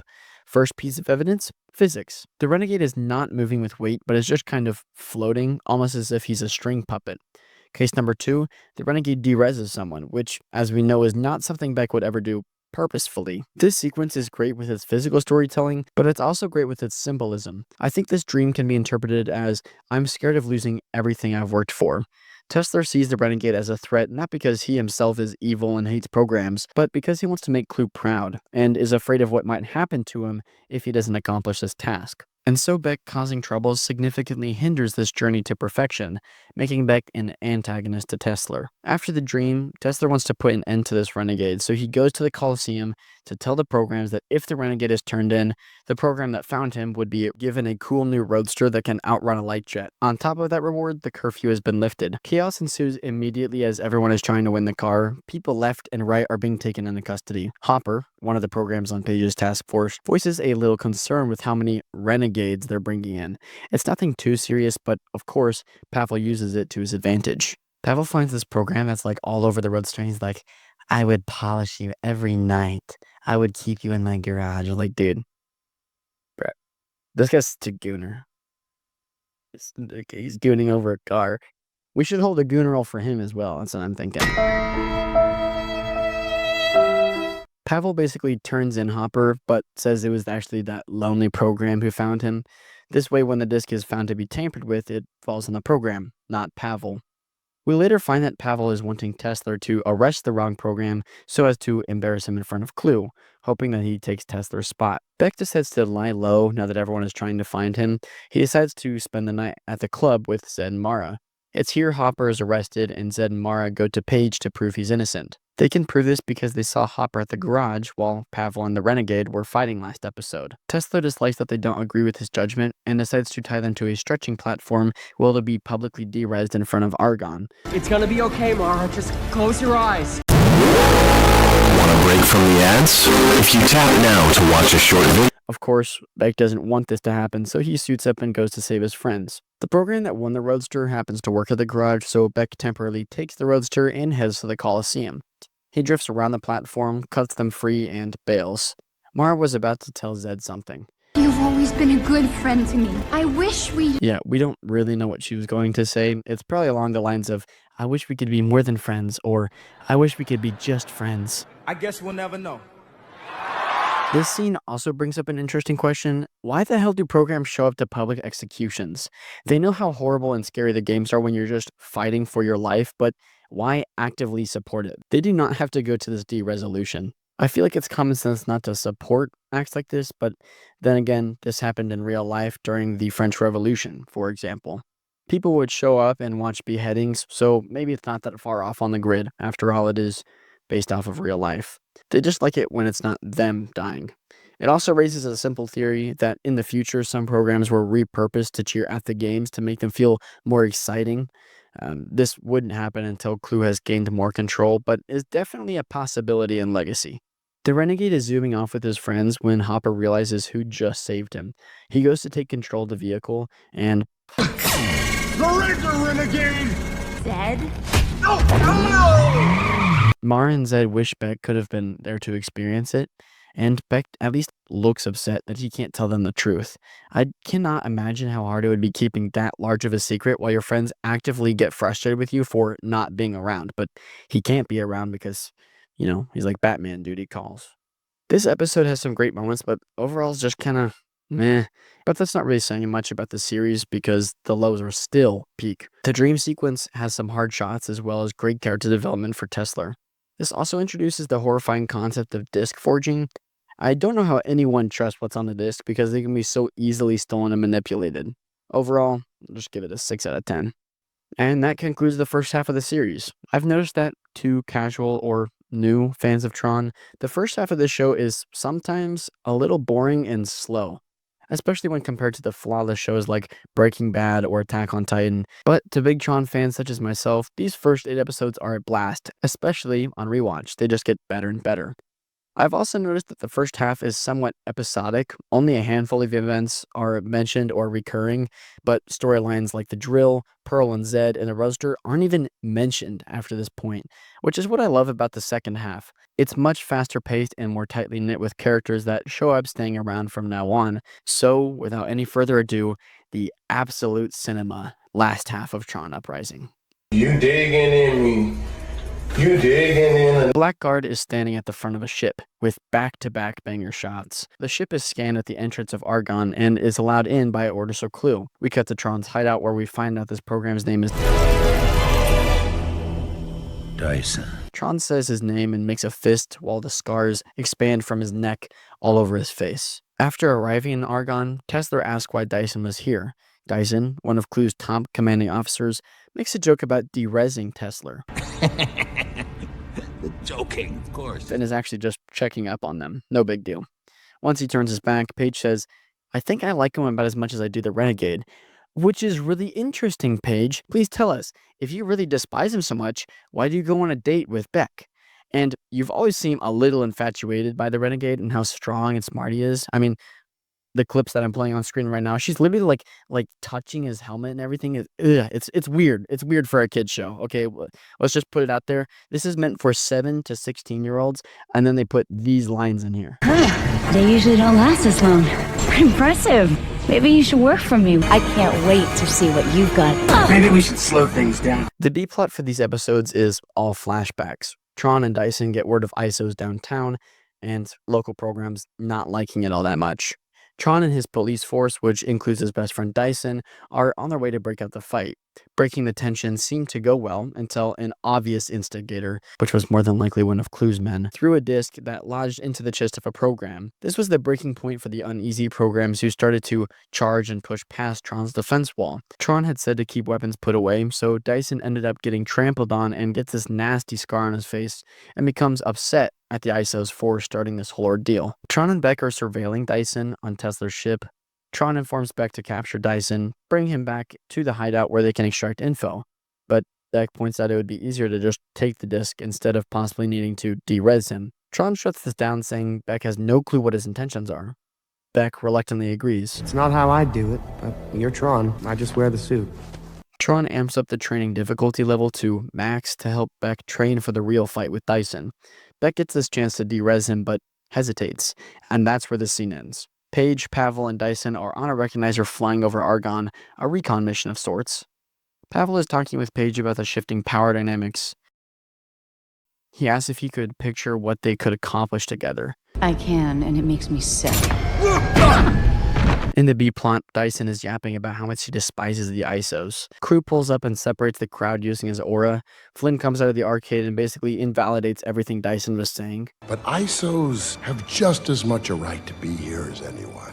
The grid created them, not me. Gee, thanks, Kevin. I appreciate the miracle that almost got me killed the other day. Come to think of it, these guys are actually super chill and an absolute blast to have around. At the hideout, Beck sneaks up on Tron and steals his disc to prove he could do the same for Dyson. Tron gets angry and reiterates to capture him and bring him back. Beck places a smoke bomb in a grate and waits out of sight near a sign. Dyson, Paige, and Pavel are walking around Argonne when Dyson, like a badass, hears the bomb, sprints towards it, picks it up, throws it into the sky. He then realizes that someone planted it to leave them vulnerable to attack. Right after this, our main cast finds out that Dyson was there when Tron died. Rewind yet again, and the coup is about to happen. But this time we see it from Tron's perspective as opposed to Kevin's. Tron sends Kevin away, like in Legacy, just to fend off the guards. He does well but is critically injured. Adagio for Tron can be heard, thank goodness, because it's such a goated song. It's emotional, just like in Legacy, but this time the climax of the scene is a slow turn reveal that Dyson has been healed by Clue, a side effect of repurposing. Tron has this gnarly scar from the fight and is taken away. Episode 10 starts with Tron shocking Beck at the hideout so that Beck wouldn't stop him from killing Dyson for revenge. After Beck recovers, an epic light cycle chase ensued. This is in my top 3 light cycle scenes in the franchise. Tron doesn't say a word, but he doesn't need to. You can see on his face the determination. Beck is trying to do the right thing and stopping Tron, but he simply can't because Tron has just been around on the grid much longer. He displays his skill repeatedly throughout the chase. Tron damages Beck's cycle so he can't follow him over the ravine, a maneuver that nearly has Beck falling to his death, just like in episode 2. Tesla is upset with Paige and Pavel for ruining the tour for Dyson. Dyson is found sitting in Tesla's throne where he tells the three that he'll possibly be staying around until everything is under control. Dyson is wanting another look around the city. Paige is to be his guide this time. Beck finds Tron at some energy plant. Paige and Dyson are nearby. Beck and Tron fight for a little bit before Beck is cuffed to a rail, only opened by a timer that Tron has set. Beck's disc was thrown just out of reach before Tron left him. Don't end the revolution before it has a chance to start. Thanks, Ethan. Thanks a lot for ruining my favorite TV show. Ignorance is bliss. This was a perfect 10 out of 10 show before you came along. Pause. Why did the disc pick and choose when they want to bounce around and when they want to stick in the ground? Is it because of how hard the throw is? No, that can't be it, because they throw the disc pretty hard all the time to get more bounces. So maybe it's the material? No, because the panel appears to be the similar material to the discs, which are bouncy. I've decided that the only thing that makes sense is that because it's so closely knit to the program, being their identity and everything, it knows when the program wants it to bounce around, return, and to stick into the ground. Is that justification? Probably. Do I care? No, not at all. I think that sounds pretty cool, so we're just going to stick with that. Wait, no, because look, Tron is the one that threw the disc into the ground. So if it was tied to Beck, and Beck's like, I want it to bounce back, right? Then, oh boy. Whatever. Okay. Flashbacks start with Tron in some kind of chamber. He sees his friends, all strong-willed programs that once fought by his side. They all have different numbers above them. The numbers, Mason. What do they mean? I don't know exactly what the numbers mean, but perhaps it's their progress in the repurposing process. Repurposing then commences on every program except for Tron. The code is being exchanged, and Tron witnesses his friends leave him against their will. Tron is then sucked out of his chamber where he sees Dyson. Clue's guards wonder why he won't scream even though he's being tortured. It's because Tron's my broski, the greatest program ever made. Dyson wanted Tron to join Clue willingly, thinking the only way to a free grid is by cleansing it of its imperfections. Dyson has gotten everything he wanted out of Tron, leaving him horribly scarred. He sends him off to Clue's throne ship to await further instruction, but he never makes it. Dyson sees Tron's transport recognizer catch fire and explode. Thinking his friend died, he says, "Goodbye, old friend." Pavel is caught trying to overheat the reactors at the power plant. He then asks Paige for a secret alliance, seeing as their jobs are on the line. Dyson, thinking Tron is dead, asks the Renegade to show himself. He mocks him, saying, "You're just playing dress up, wearing a dead program's emblem."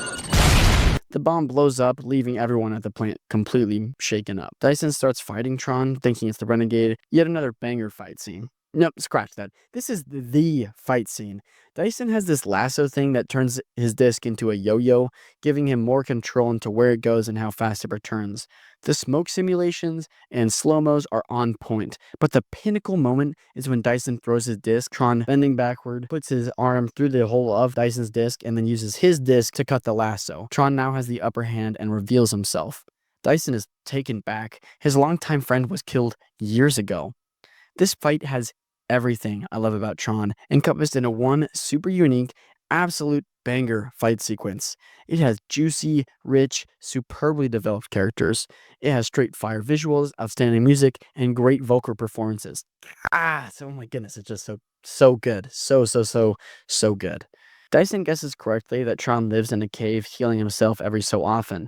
Turns out, Dyson messed with Tron's code when he was torturing him so that he would die without energy, as opposed to just getting weak like all the other programs. But Dyson offers him a way out. By going through the repurposing process, he can make Tron whole again. To which Tron drops the extremely hard line, "I'd rather stay like this forever than be a puppet of a tyrant." Tron backs Dyson into a corner and lifts him up by the neck. We then find out why Tron didn't die all those cycles ago. He was spared by what seemed to be a friendly program named Cyrus. Cyrus tells Tron to stay strong. "Yo, bitch, we can't let the revolution end before it has a chance to start.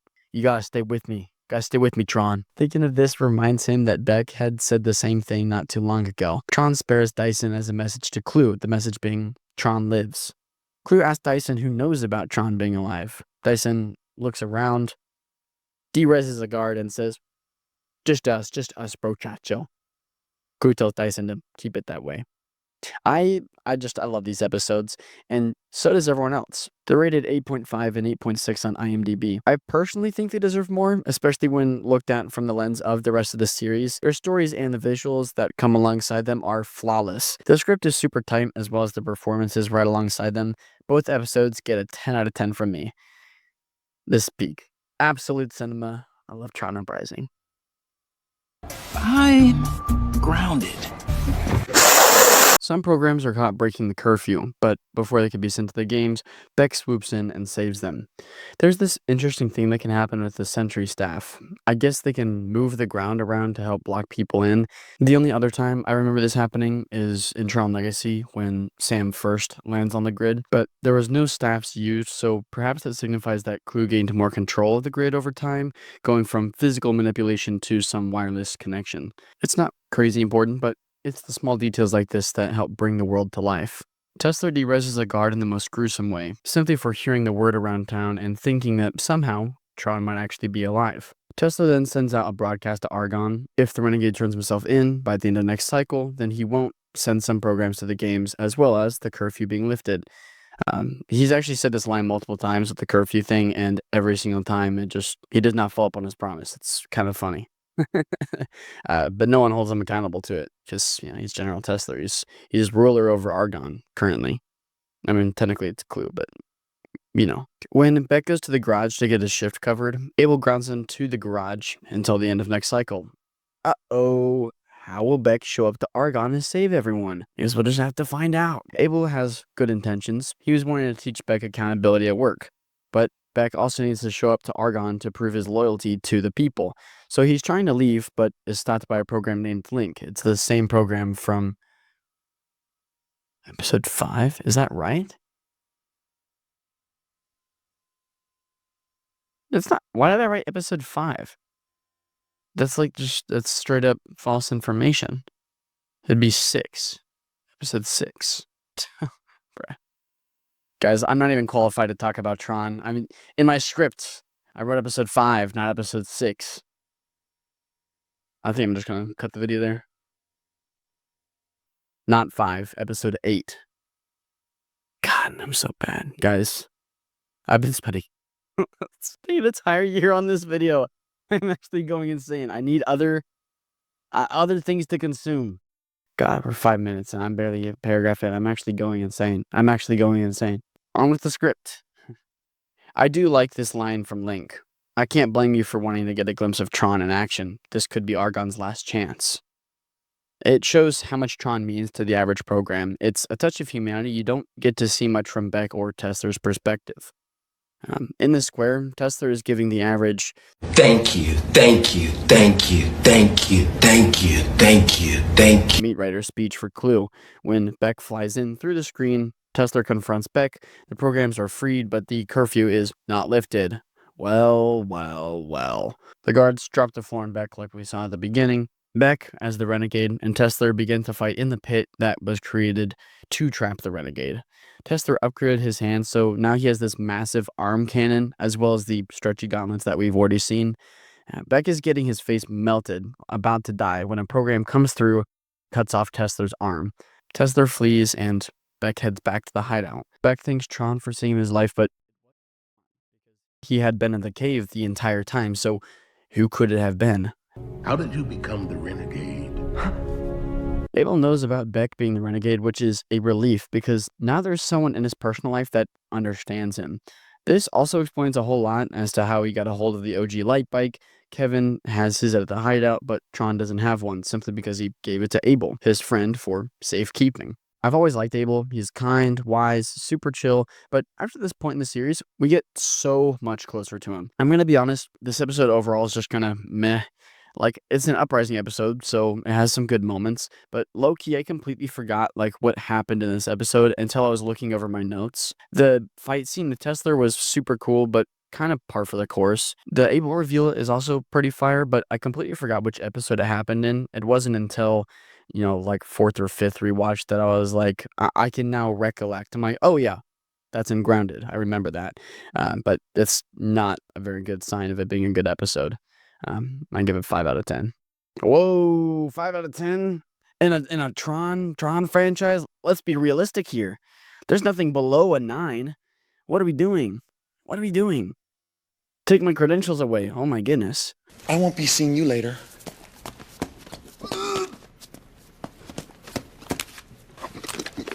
Beck is sabotaging some tanks. He manages to escape unharmed, but definitely not silently.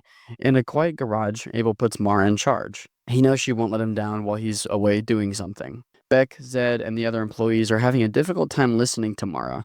They just haven't learned to respect her yet, and she has a hard time setting boundaries. Zed doesn't want to fix the transport lift that he allegedly broke, but he reluctantly goes to work on it anyway. But only because I like you. As a friend. Suddenly, Pavel drops off a bunch of malfunctioning tanks at the garage. You've got to be fucking joking.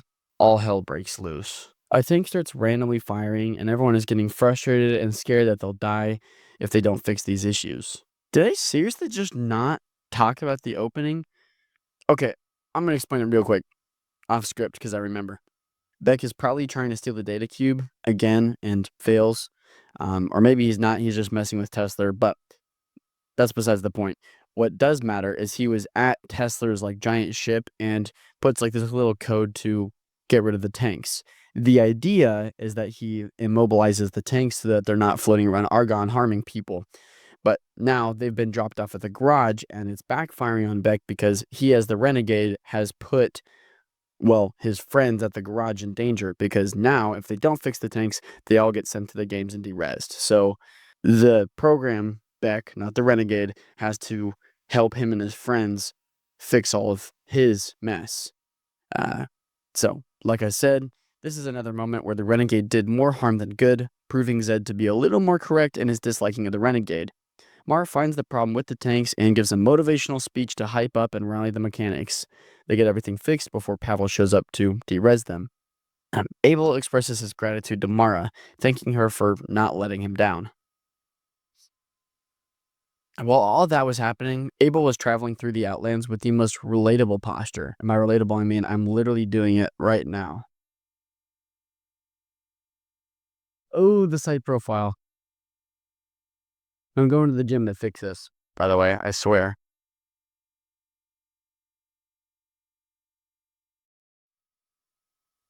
It takes time, guys. It takes more than 6 months. Unfortunately, V-Shred is lying to you. V-Shred is lying. Abel has this super relatable posture when he's bit by a grid bug. You know, the throwaway joke from the first movie? Yeah, they're making a comeback this episode. This bite causes him to lose traction and wreck, nearly careening off a cliff. He escapes the truck and sets up a tent bubble thing where he's jump scared by Tron. Abel drops some truth bombs, asking Tron to stop training Beck because he's just a kid after all. We all know the stakes, but only one of us seems to be concerned with the consequences. We both know how this ends. During this talk, a stake comes loose and cuts a hole in the tent. Grid bugs start to flood the area, and by flood, I mean completely overrun. I mean, we need some hell divers up in this bit. Alright, these scenes give the same vibes as the spider scenes from The Amazing Spider-Man 1 when he's like, ooh, yeah, totally relatable. Tron and Abel escape the grid bugs and blow up the tent as well as everything in the surrounding area.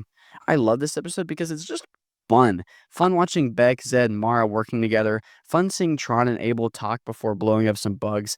Fun seeing Pavel before getting upset over losing against some teens in a garage. And the opening scene with the Renegade and the tanks is super cool. I love how the grid bugs went from a throwaway joke in the first film that was written by nerds to an adversary that added tension to an otherwise simple scene. Speaking of which, the hole in the tent causes the wind to blow around, making the conversation just feel uneasy. And this is the last time I'll be mentioning the female characters and how well they're written, but this episode really has Mara come into her own.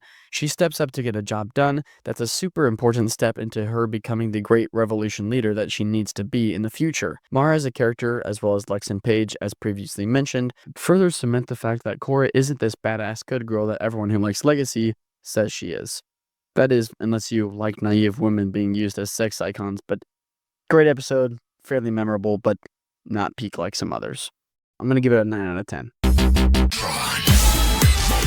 Beck is sent by Abel to another city, which we never actually see. It's called Gallium. He's trying to pick up something for the garage, but he's backed up in traffic due to a major lightning storm passing through the Outlands. Beck decides to go off-roading, leading to this super cool, possibly one of my favorite shots. Beck stumbles across a vortex-looking thing. He slips down the slope and into the vortex. At the bottom of this pit is a 2-dimensional door. Beck stumbles into the door, but can't get out, being captured by a mysterious figure. The character shows him his home, referred to as compressed space. We find out that this character's name is Cyrus. Cyrus does a whole bunch of yapping, but the most important thing is that he repurposed this space to carry out his plan. But what is that grand plan exactly? Well, Beck finds out that Cyrus was the actual first Renegade, trained by Tron himself. But if Cyrus was trained by Tron, why is he in this inescapable hole? Basically, Cyrus was imprisoned here when Tron realized he was a sociopath. Cyrus believes everything is predetermined and that it wasn't coincidence that the new Renegade of all people stumbled into this prison. Come to think of it, it is kind of odd that a lightning storm causes the new Renegade to stumble into a prison containing the old Renegade who wants to use that same lightning storm to blow up the grid. It's just too much of a coincidence to just be a coincidence.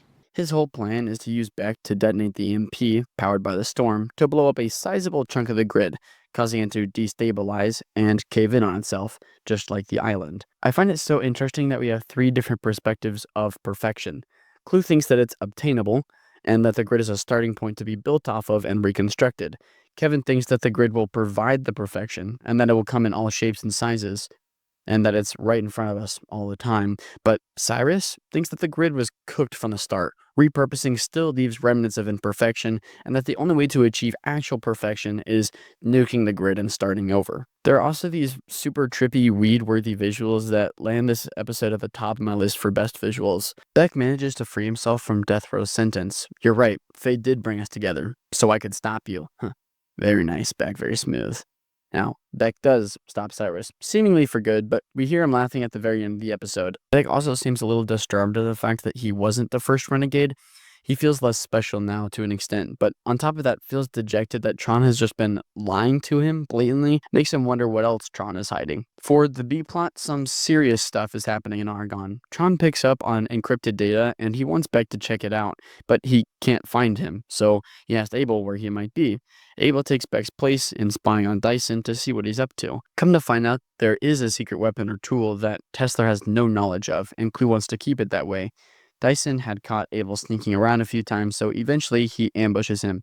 Tron shows up, and they fight for a little bit, just before this massive recognizer arises and flies away. The episode has quite a bit of exposition, but it's still fun listening to Cyrus's philosophy, especially because you can hear Aaron Paul's voice slip through the vocal effects every once in a while. This episode does a fantastic job at setting up future big events, so that makes up for the exposition dump. I'm going to give it 9 out of 10.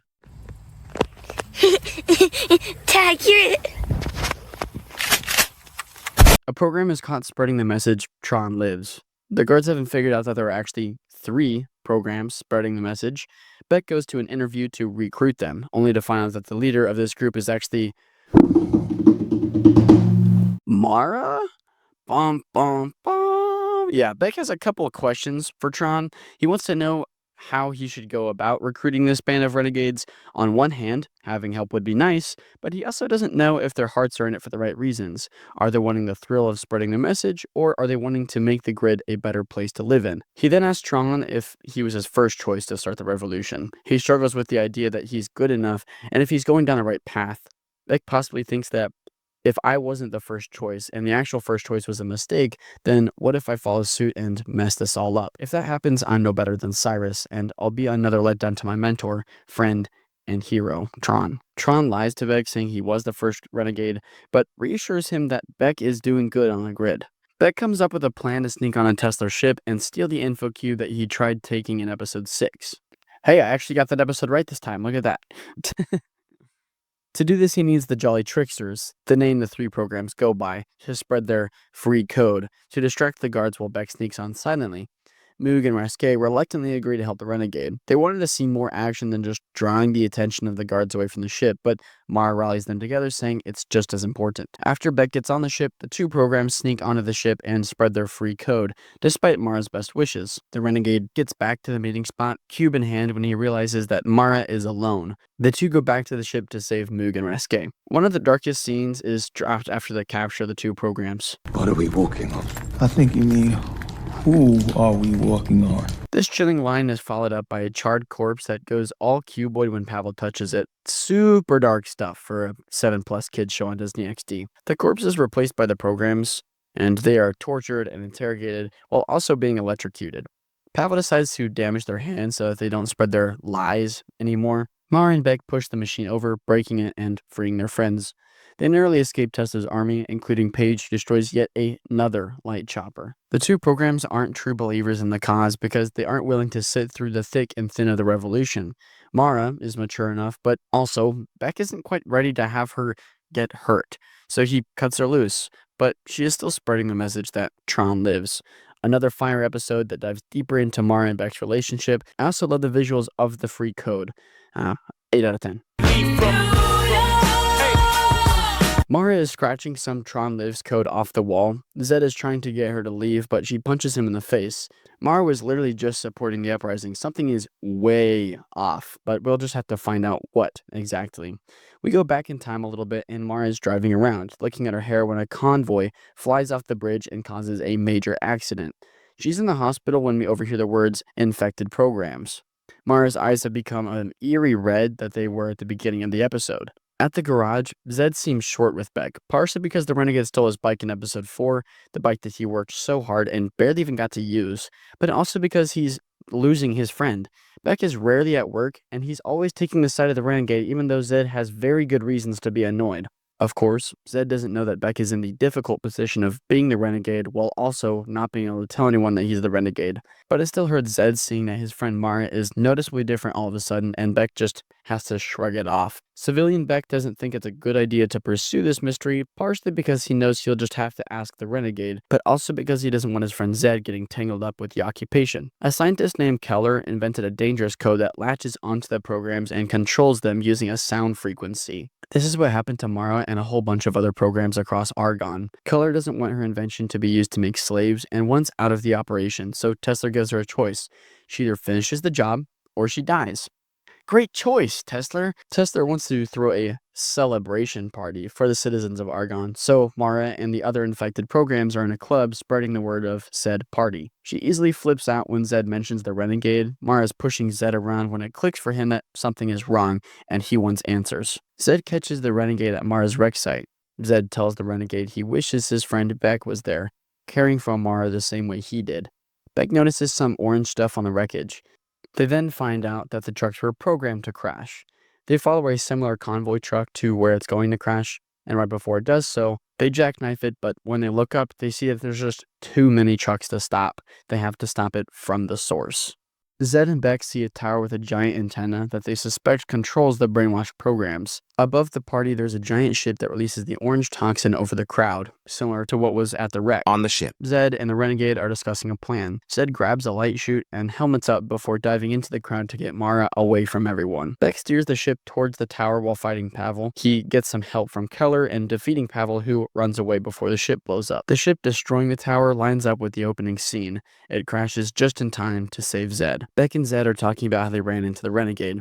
The Renegade wanted to return Zed's superbike baton, which sways Zed into thinking maybe the Renegade is good after all. Pavel also informs Tesla that Keller had betrayed them and ran away. Turns out she has some cloaking technology to help her hide from Tesla, who is now hunting her down for treason. This episode has 4 things I really like about it. First of all, the action is awesome, as per usual. Second, I love seeing Beck and Zed together. Them coming together for their mutual friend is super wholesome, especially because it shows that they are actually friends as opposed to good co-workers. Third, the implications of bioweapons on the grid is super scary. Not only does it add extra juicy layers of world building, but it also makes you wonder what other things the regime could use it for, other than mind control. The last thing I want to mention is that this episode starts the Keller arc, as I call it. It's my favorite arc in the show because it ties up so many loose ends, like the disc upgrade from episode 7, the superbike that Beck stole in episode 4, as well as some others. Super awesome episode that makes me more excited for the future of the show on each rewatch. 10 out of 10. I erased him. Keller, the scientist who defected from Tesla's army after not liking the mind control initiative, is on the run. She has managed to hide behind a disguise so far, but it won't last for long. Out of the Tron uniform, Beck finds her on the train and wants to recruit her for the revolution. He promises to protect her until they're safe. They have a slight problem, however. Paige is aboard the train as well, meaning that they're trapped with the enemy until the end of the ride. Beck flirts with Paige to distract her while Keller leaves the area. At first, she has no clue who it is. After all, she talks to a lot of programs. But then he reminds her of the events of episode 3. One goes free, one goes free. So she does remember, and she's like, your disc skills were adequate for an amateur. And he immediately goes, like locks in, bruh. This attempt at impressing her failed, obviously, so he lies, saying that he's an architect. Pavel, knowing that Keller is on the train, I mean, that's why Paige is on there, because they know that she's on the train somewhere. While Paige takes like a more innocent approach of trying to find her, capture her, Pavel just shoots the train. Just anyway, he's wanting Paige to hop on the chopper before it crashes, but she refused to go with him because she doesn't see the point in hundreds of programs dying for no reason. Like, why the hell would you shoot a train with a bunch of innocent programs on it? So Paige is going to find a way to stop it, blah, blah, blah, blah, blah. Now, these train cars have sealed off due to the damage sustained by the light chopper. This is a golden opportunity for Beck to gain the trust of Paige, so he tells her the truth. He is actually a mechanic. While Beck fixes the doors with a multi-utility tool that he uses like in every single episode, it's like the little horseshoe thingy that he like switches. Anyway, Keller overhears about an escape pod on the engine car, so she climbs aboard the outside and heads to the front. Once the doors open, Beck and Paige race to the engine car. Beck pokes around a little bit, wondering why Paige and the occupation by extent cares so much about a few programs. Beck suggests the programs move to the back of the train so he can disconnect the engine car from the rest of the train, hoping they'll slow down before they derail. She wonders why she should listen to him. And if they don't? Then it won't matter if you're impressed with me or not. Beck and Paige are working together to uncouple the engine car. He wonders what's going to happen once she finds Keller and also how it feels to save lives for once. She tells Beck that she hasn't always been a soldier, which we, the audience, already knew. Just then, Keller is spotted on the engine car, meaning Beck and Paige have to move back over. Paige makes it, because she reacted quick enough. Beck has to get on his light cycle for a running start. The music here sounds an awful lot like Inception. I'm gonna...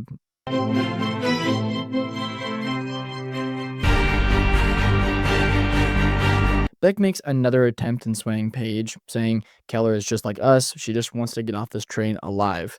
While arguing, Beck sees that the bridge is out, like way ahead, and the train is going to crash. Paige says some bullshit to Keller like, Tesla loves us, and he will take care of you if you just come back to the dark side, Luke. Of course, Paige does not know that Tesla has been lying to her and literally just killed her friends in episode 6. Beck has them truce for just a little bit so they don't die. Like, he runs up, he's like, guys, the bridge is going to derail. We need to do something right now. Okay, please. Ladies, you're both pretty. Right after that, Beck goes to the front of the train, activating his bike, which slows the train down enough for them to jump safely, but not stop it from careening over the edge of the bridge. It just goes. Keller does thank Beck for saving him. Paige thinks that Beck is an impressive program. That's good to know, because I'm a terrible architect. Paige tells Beck that she was programmed to be a medic, and that she still wants to save people. She then asks to hang out with Beck, who is a little surprised, but accepts the request. Keller is brought back to Tesla by Paige. She pledges her allegiance to the occupation before Paige leaves. And then, Tesla then dereses her for betraying him the first time. Ooh. Jesus Christ, that's messed up. Bye-bye, Keller. I could talk about why I love this episode, but it basically all boils down to train.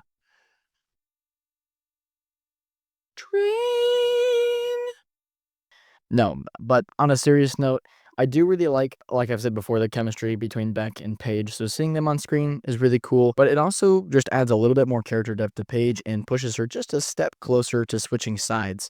Because, I mean, she likes to help programs, and if she's after this fugitive of Keller, then why is she trying to save her? It goes back and forth, and it's really interesting to watch it unfold. And I also like what it sets up for the next episode, Beck and Paige meeting up and going on a date. That's pretty cool. I'm going to give it 10 out of 10, no marks. I'd like that. Me too. Oh, yeah. Beck is swooning over his memories with Paige and attempts to sway Tron's opinion on the whole date idea. Paige and Beck jump out of the chopper to start off their date. Bet this is your first time taking a nosedive off a helicopter. Paige shows him the location of my wallpaper, the best view in town. Beck tells her a fresh perspective is important in hopes of helping her to make the right decision. Pavel uses a few in-person programs as test subject for the weapon from episode 7. Paige catches him using this weapon that was supposed to be destroyed and gives him dose options. He either returns it to Tesla or just gets derezzed by Paige. I personally would choose the second option. So why did I put that in there? Anyway, so Pavel ends up choosing the first option. Silly boy. Oh, wow. Wait, I didn't even read ahead in the script. It says, quote, I would love to have her turn me into cubes, but hey, to each their own. I don't have to put this in the video. We cut to a program wanting some memories erased. Pavel shows up and clearly has something up his sleeves. Paige and Beck are playing some variation of pool where the balls disappear if you hit them.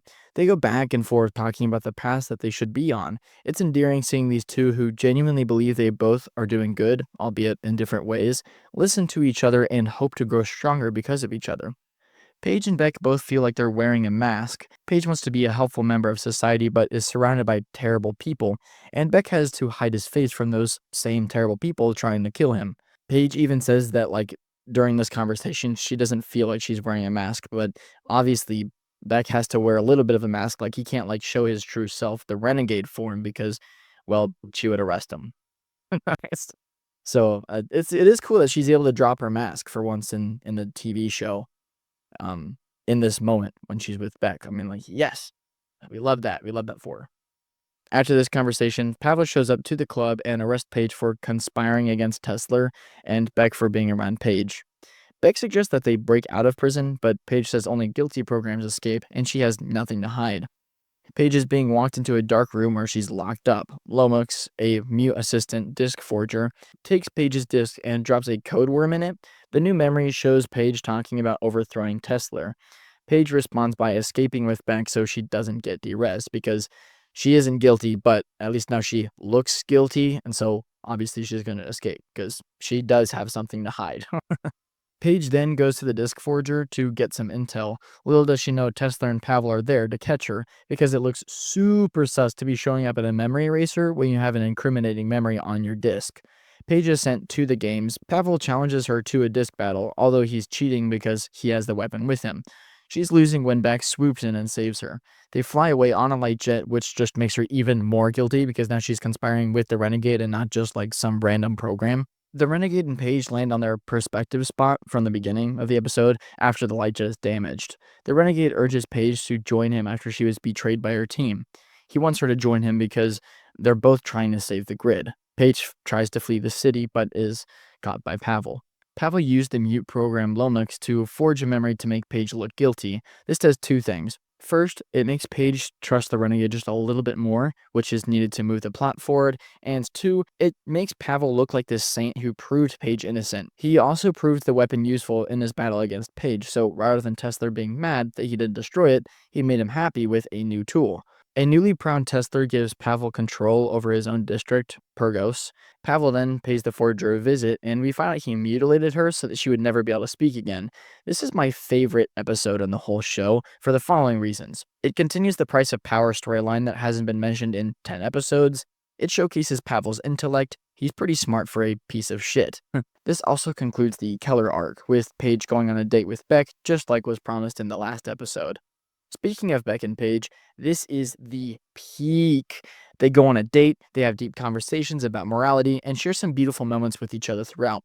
This episode makes me so excited to see where the relationship goes in the future, especially because she is so close to flipping sides. It's only a matter of time before she finds out about the atrocious acts of her coworkers.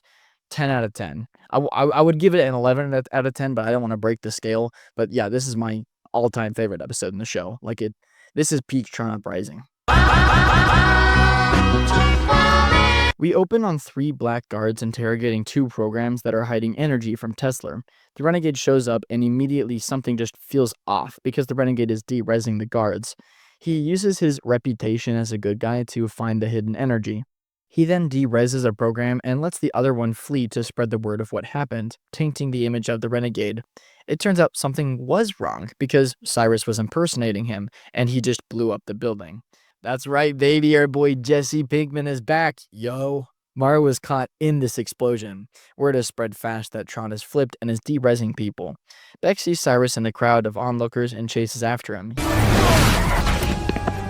That wasn't my fault! I know. No, Beck, you stand your ground. You stand your ground. That guy needs his license revoked. Cyrus disappears, so Beck goes to put on the suit, but it has a virus. Cyrus had swapped the real suit with a viral counterfeit. Beck brings the disc to the hideout to have it cleaned and contained. Tron tells Beck that he lied about Cyrus to protect Beck and the Uprising. Beck leaves Tron, maybe permanently, to protect his friends from the loose cannon.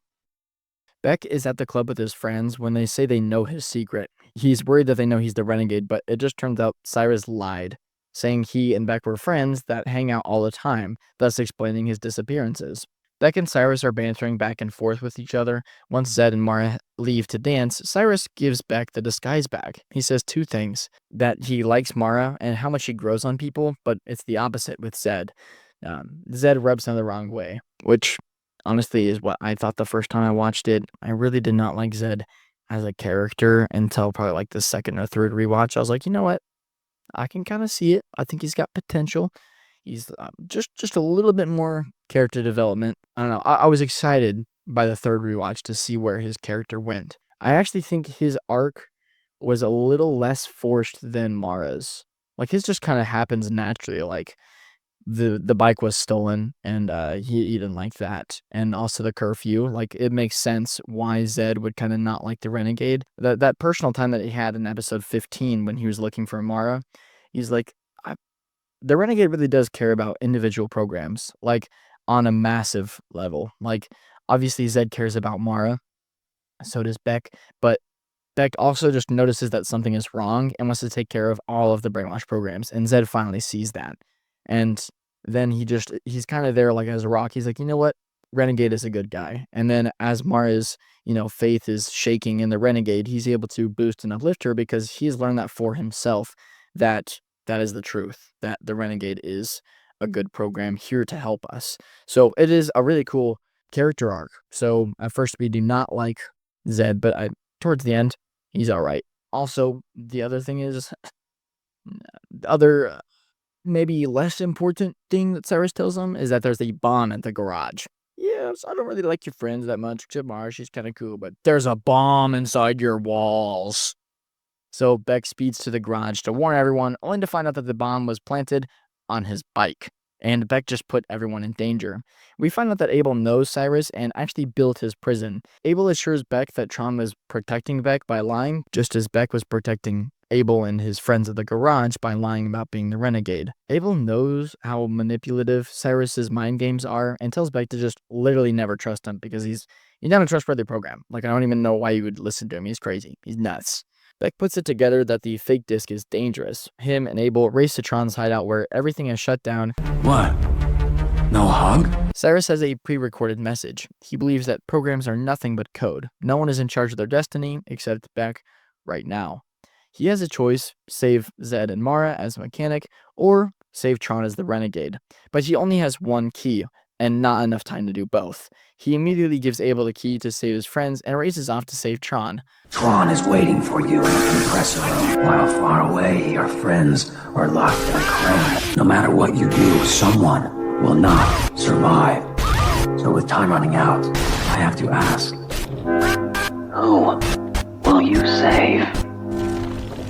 Cyrus predicted that Beck would go for Tron, but he doesn't know that Abel was going to help him. Tron fights Cyrus and urges Beck to help his friends. Tron holds his ground and ultimately triumphs, placing the bomb on Cyrus. Cyrus then manages to flee and escape the bomb just in time, so he does not get blown up and derezzed. There was a failsafe that activated both bombs, where our dear Abel gets unfortunately stuck in the explosion. Mara and Zed made it out free, but not happy. Unlike in episode 15, where it was obvious that she was brainwashed, you can hear the pain in Mara's voice. You can just hear how much she hates the Renegade. She's distraught and angry with the Renegade for killing Abel. She thinks he's the reason Abel is dead. It hurts seeing that this time she really did believe it. She wants to hurt the Renegade. Back as the Renegade arrived, right as Mara were crawling out of the water, so he was just in time to see an angry mob and is forced to leave for his safety. Tron essentially recaps what just happened in the episode. He's lost his friends, his trust from the people of Argon. Cyrus is still loose, and yet it's only going to get harder. But the Uprising must continue to grow. Beck is prepared for what's to come, and that's what I love about this episode. It's action-packed, it has more Cyrus, which makes for a very interesting moral dilemma for Beck. It also forces Beck to make a very challenging decision, one that leaves him vulnerable to the public, but also leaves the audience eager for the future of the show. 10 out of 10. All right, kids, this better be good. Mara and the rest of the gang sit around Abel's empty desk, not knowing where to go. Mara was always behind the Renegade, even having a crush on him to an extent. But now she hates him, and Zed is the new devil's advocate. Beck shows up and agrees with Zed. None of it makes sense, but Beck as a program has no validity to his words because he's never around when things happen.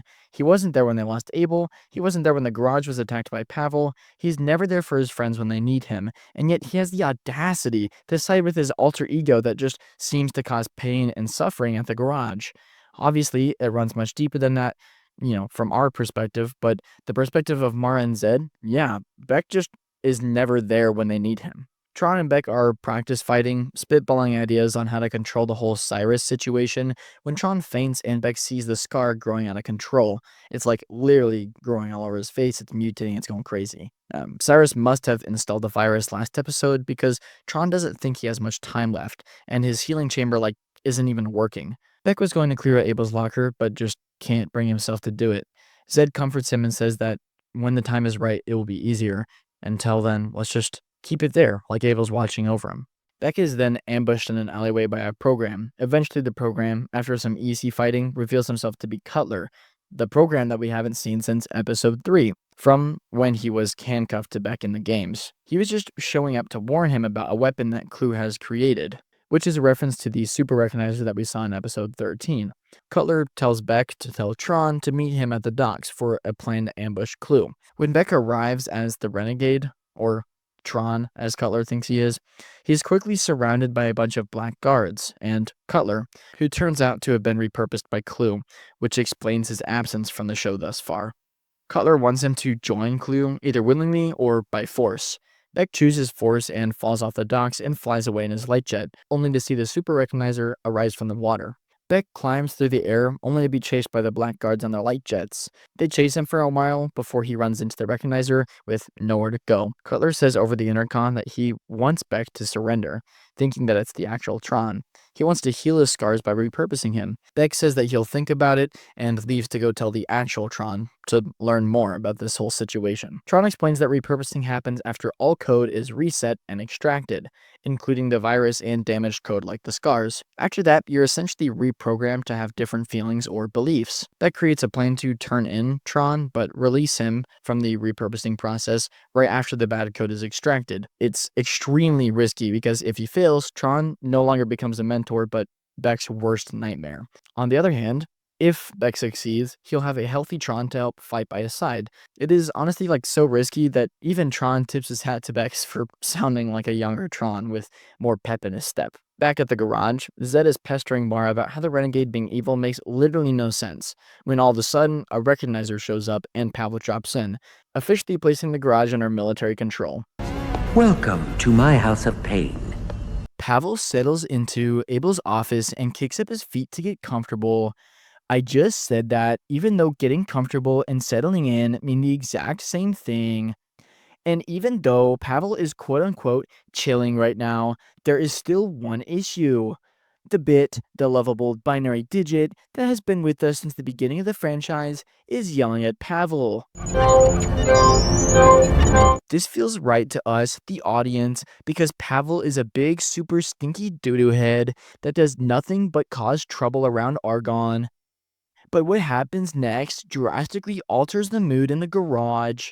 Pavel commits high treason against the fans of the franchise, de-rezzing the bit. This little maneuver almost makes me, a 20-year-old man, break down and cry into tears. I don't even think that I cried more when my dear old granny fell down the stairs and pulled her pelvic floor muscles. Zed staying strong when Abel died is exactly what Mara and the Renegade needed. Mara is distraught over Abel's death, but even under all that anger is a raw distaste for Pavel.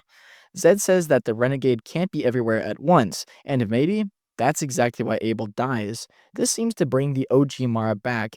She rallies everyone together in hopes of being a helpful program in the revolution. Tron turns himself into Cutler at the docks, with Beck closely watching. The cleansing begins, as does the tightness of my clenched cheeks. The cleansing slowly commences as Beck clears away guards and makes his way to Tron. The cleansing completes, and the repurposing begins, when Beck barges in and throws a guard into the tube, stopping the process altogether. Cutler and his guards overrun him and are about to kill him when a repurposed Tron wakes up and demands to be the one to kill his imposter. Tron holds this stare at Beck. It's me. A fight breaks loose as Cutler escapes Beck right on his trail. Tron shuts the door between Beck and the guards. Good news, I'm healed. Bad news, I'm healed. Tron faces the onslaught of the guards while Beck faces Cutler. Beck is losing when he decides to remove his mask. This causes Cutler to begin to reject his programming. You can see this struggle until evil Cutler pulls out a bomb, Good Cutler goes to jump off the edge of the recognizer. Beck goes to save him. Evil Cutler has one last anger-fueled push, completely taking over. Beck decides to let go of his old friend, and Cutler blows up, damaging the recognizer. The super weapon that Clue had made is now plummeting towards the garage. After the crash, Tron is stuck under the wreckage, so Beck takes the suit disc to draw the attention of the remaining guards, and Pavel, successfully buying Tron more time to cut himself free. Pavel and his Sentinels go to de-res the Renegade, but Mara, Zed, and the other programs of the garage unite against Teslar's commander. Woo! Yeah, baby! That's what I've been waiting for. That's what it's all about. Woo! Zed is no longer the coward he once was, throwing Pavel's words right back at him. Welcome to the House of Pain. Teslar is pissed, wondering what the giant ship was, what it was doing in a city, and why he wasn't told about it. Pidge suggests it's Clue's doing, and then we feel this burst of aura as Clue shows up with a massive army, most likely to finish taking over Argon. I think episode 18 was a perfect season finale. However, I love episode 19 because it ties up all of the important loose ends of the season.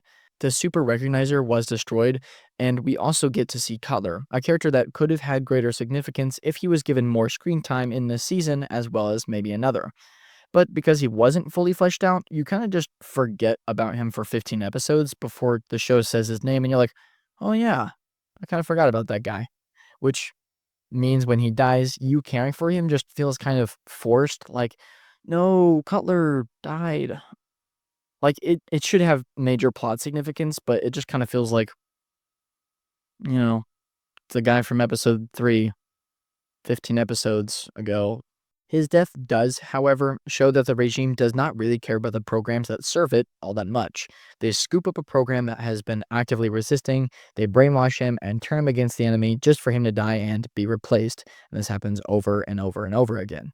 I also like that this episode shows that Mara didn't really hate the Renegade, that she was just blinded by confusion, and that it only took a little bit of reasoning from her friends and another display of how awful the other side is, derezzing the bit, to remind her truly who she is. I think episode 18 would have been a great season finale, but given the shortened lifespan the show had, I think Terminal was an alright, albeit kind of messy way to finish the show. 8 out of 10. With that, we conclude Tron Uprising. I had fun, and it looks like audiences and critics felt similarly. Everywhere I look, this show gets somewhere in the 80% range, or 4 stars, which matches my average calculation of 8 out of 10. I actually find it really interesting that the ending to this show got the exact same rating as the show altogether. The show has some amazing, outstanding moments, but is brought down just a little bit by some flaws. One of the largest examples is one I'm about to talk about right now. I've low-key been meat writing the show pretty hard. Like, it's peak and all, but my buddy Ethan pointed out something, and I can't help but feel completely disappointed because the show almost completely falls apart because Beck, our moral compass, will not kill people. Like, he won't kill people with his disc, but he'll actively crash speeding vehicles that would certainly de-res the average program. And, on top of that, everyone else on the grid will de-res programs. Kevin does it in Legacy when disposing of Clue, Sam does it in the games, Cora does it in the Light Club, and Dyson does it to hold control over the grid. Does Beck have a superiority complex, thinking that because he doesn't kill programs, he's better than everyone else? When people die on his watch, it's a super big deal for like 2 minutes, and then he just forgets all about it.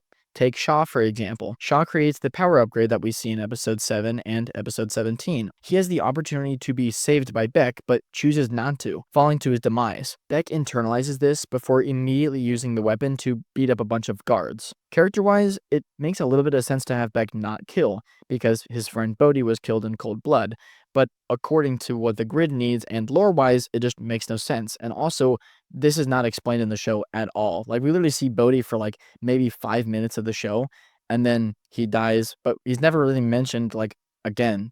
Like maybe like once or twice, but it's like in passing. The whole plot of episodes 9 and 10 is to prevent Tron from killing Dyson.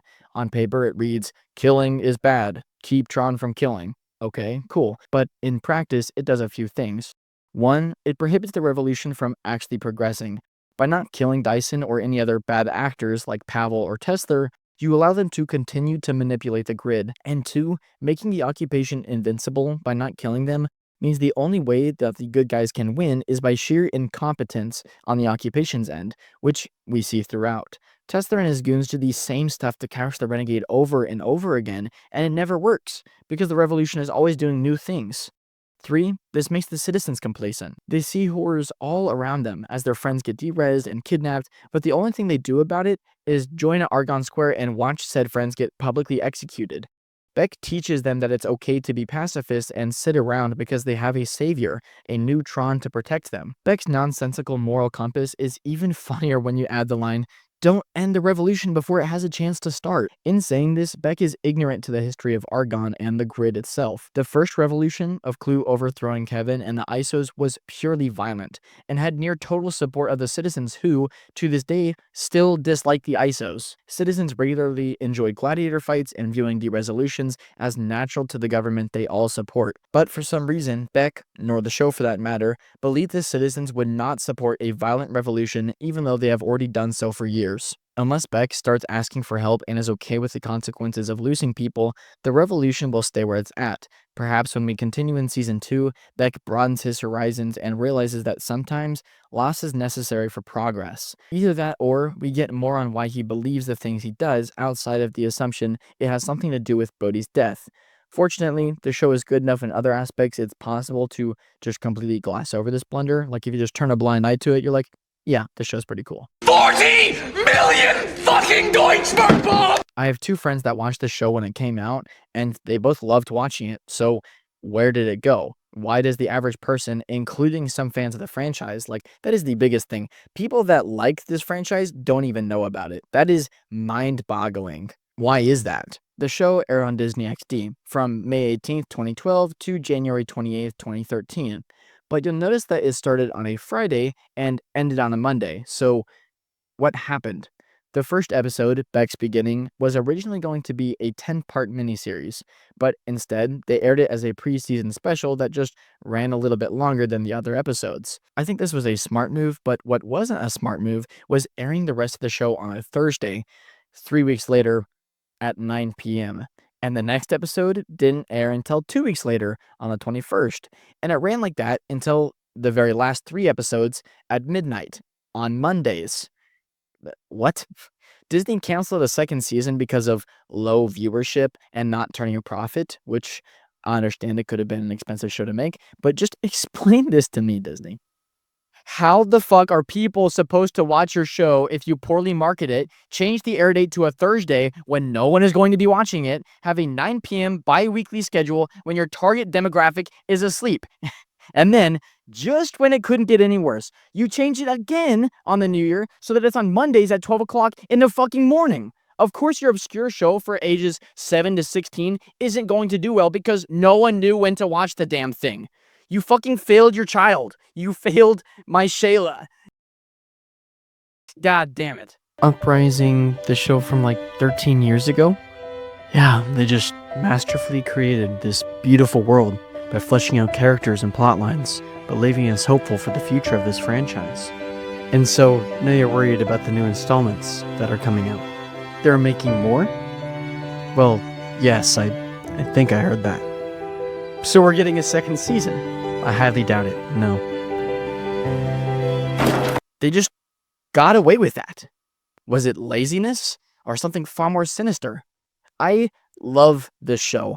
There is no amount of words I can say to describe how much I love it, but I got pretty close. With the 28,210 I've read from the 69 pages of this goddamn review, and that's not including the pages I haven't even gotten over yet. I love the cinematography, the animation of the characters, the super unique and insanely innovative and inspiring animation style of this whole world. Each shot being handcrafted like the statue Venus de Milo. I wouldn't be surprised if Phil Lord and Chris Miller were inspired by this and created the glorious Spider-Verse films, which is actually kind of interesting that I brought this in my script because there is a guy, I'll put his name up on the screen, but he actually worked on Tron Legacy as well as Tron Uprising. He created like vehicles and buildings and stuff, and he also worked on the Spider-Verse films. Like there was an artist that worked on both, or more like an art supervisor. So it does make sense why there are some similarities between that. But also, similar to those films, Uprising has flawless sound design with perfect audio effects and a beautiful soundtrack. Not only are the visual and auditory designs phenomenal, but so is the lore that the show adds. It makes grid bugs an actual threat. it discusses concepts like what if bioweapons were on the grid, or what happens when your identity is stolen. It also tackles the ground level of regimes and abuse like no other entry in the franchise does. It's a gripping season from beginning to end, and it pains me that I'll just never get to see my hopes for a season 2. Plot lines I wanted to see, like Paige realizing Beck is right and flipping sides, or what happens with Cyrus, Dyson, and Clue? What did Zeus do to help out the ISOs? How does Tron become Rinsler? And what happens to Beck? And who the hell is this unnamed program from episode 11? As well as a little slew of things that I want to know, and I'll never get to know. Oh, and the characters? Don't even get me started now. Actually, no, I'm already started, so here we go.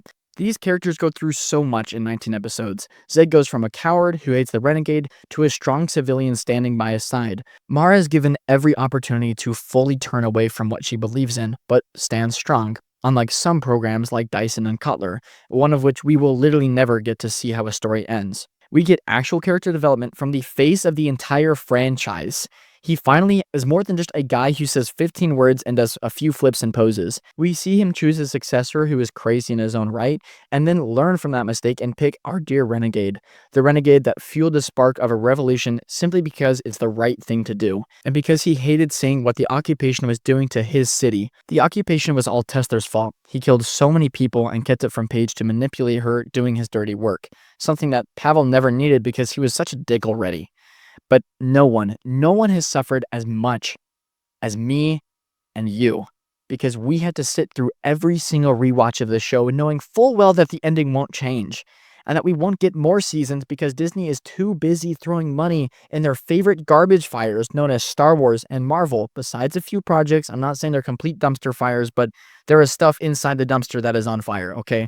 And other miscellaneous Disney projects like whatever the hell these are, okay?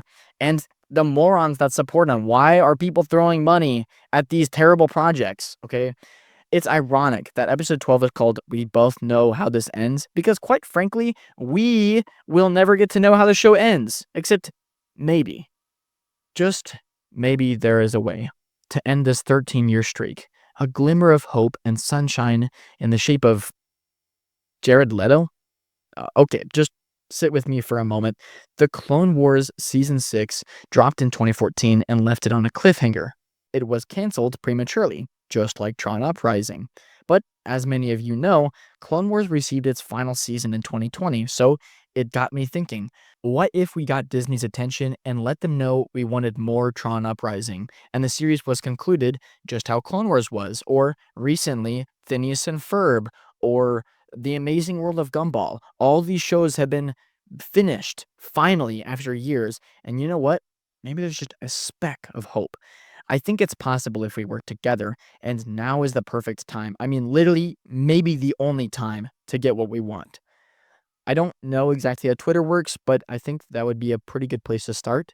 I need your help. We need to at everyone that has a voice in the show, including showrunners, directors, higher up at Disney, like Bob Iger, Tanisha Argamonte, Charlie Bean, who's the director of this show, as well as actors like Bruce Boxleitner, Aaron Paul, Demi Moore, Elijah Wood. We saw with Tron Ares that Jared Leto wanting a role in the franchise was enough to get it off the ground again. Basically, if they were a part of the show, they need to know that we want more. This video is a great way to start. You watching this video, it blowing up. I mean, this is step one. Making edits and putting hashtag renewtronuprising. Making short form content or reviewing Tron Ares. That's exactly how we show that we want more of this franchise. Is supporting what we want. Is supporting this. It's a cause. This plan will not work unless the whole fan base is united. That's why I'm hoping for the algorithm, as well as my diligence, will broadcast this message, video, 3-hour-long video, nationwide. I want this to go global, please. Oh my god, that'd be so awesome. Not just for my channel, I'm talking for all Tron fans everywhere. This needs to go global. Use hashtag renewtronuprising, which I just mentioned a little bit ago, and hashtag TronLives in every single post about Tron Ares, Tron Legacy, Tron, if it's Tron related.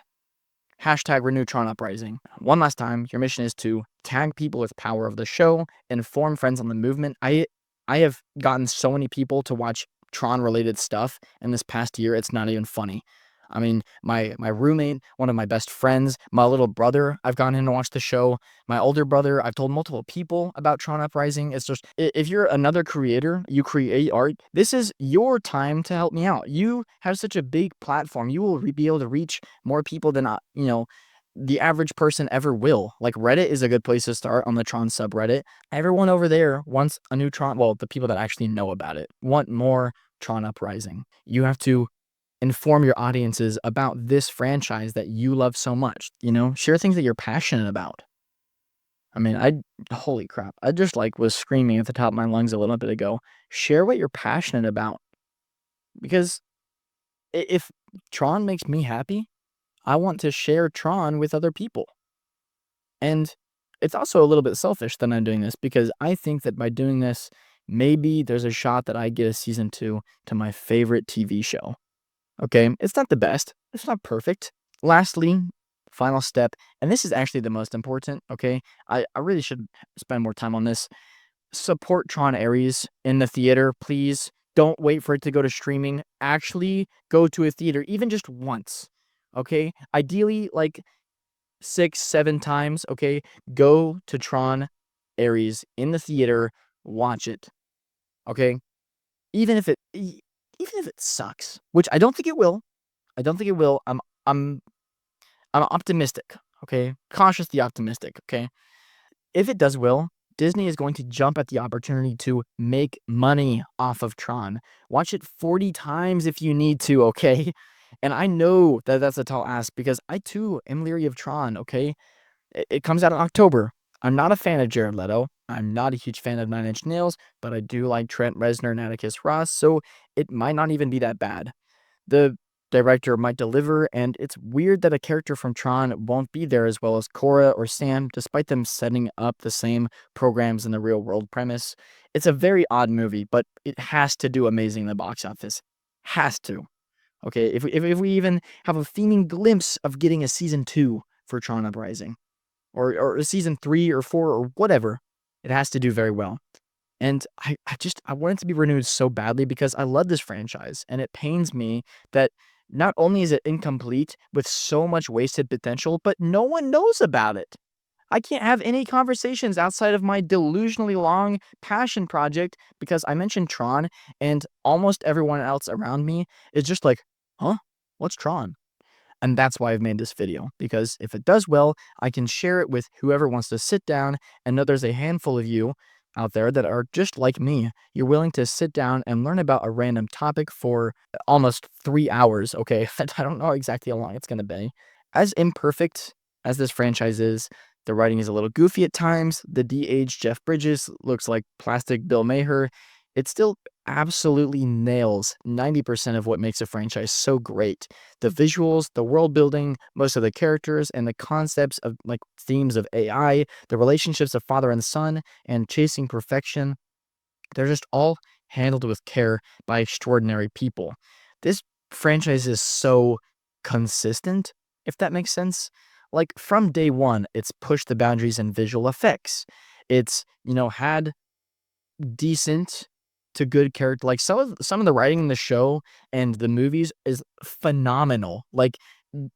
I have a hard time finding it in other places except Gone with the Wind. I put that in there for Ethan. I had to mention that at least once. Okay. The writing is really, really good in some moments. And then other times it's just kind of it falters. Okay. But it's consistent. It's consistent in the way that it does that. Other franchises, like the ones I mentioned at the very beginning of this video, are not as consistent as Tron. I just wish everyone could love Tron the same way I do. I think the world would be a better place if we all loved Tron just a little bit more, okay? This franchise may not be perfect, but it's perfectly imperfect. And that's why it's the most underrated franchise of all time. Name drop, walking out, okay?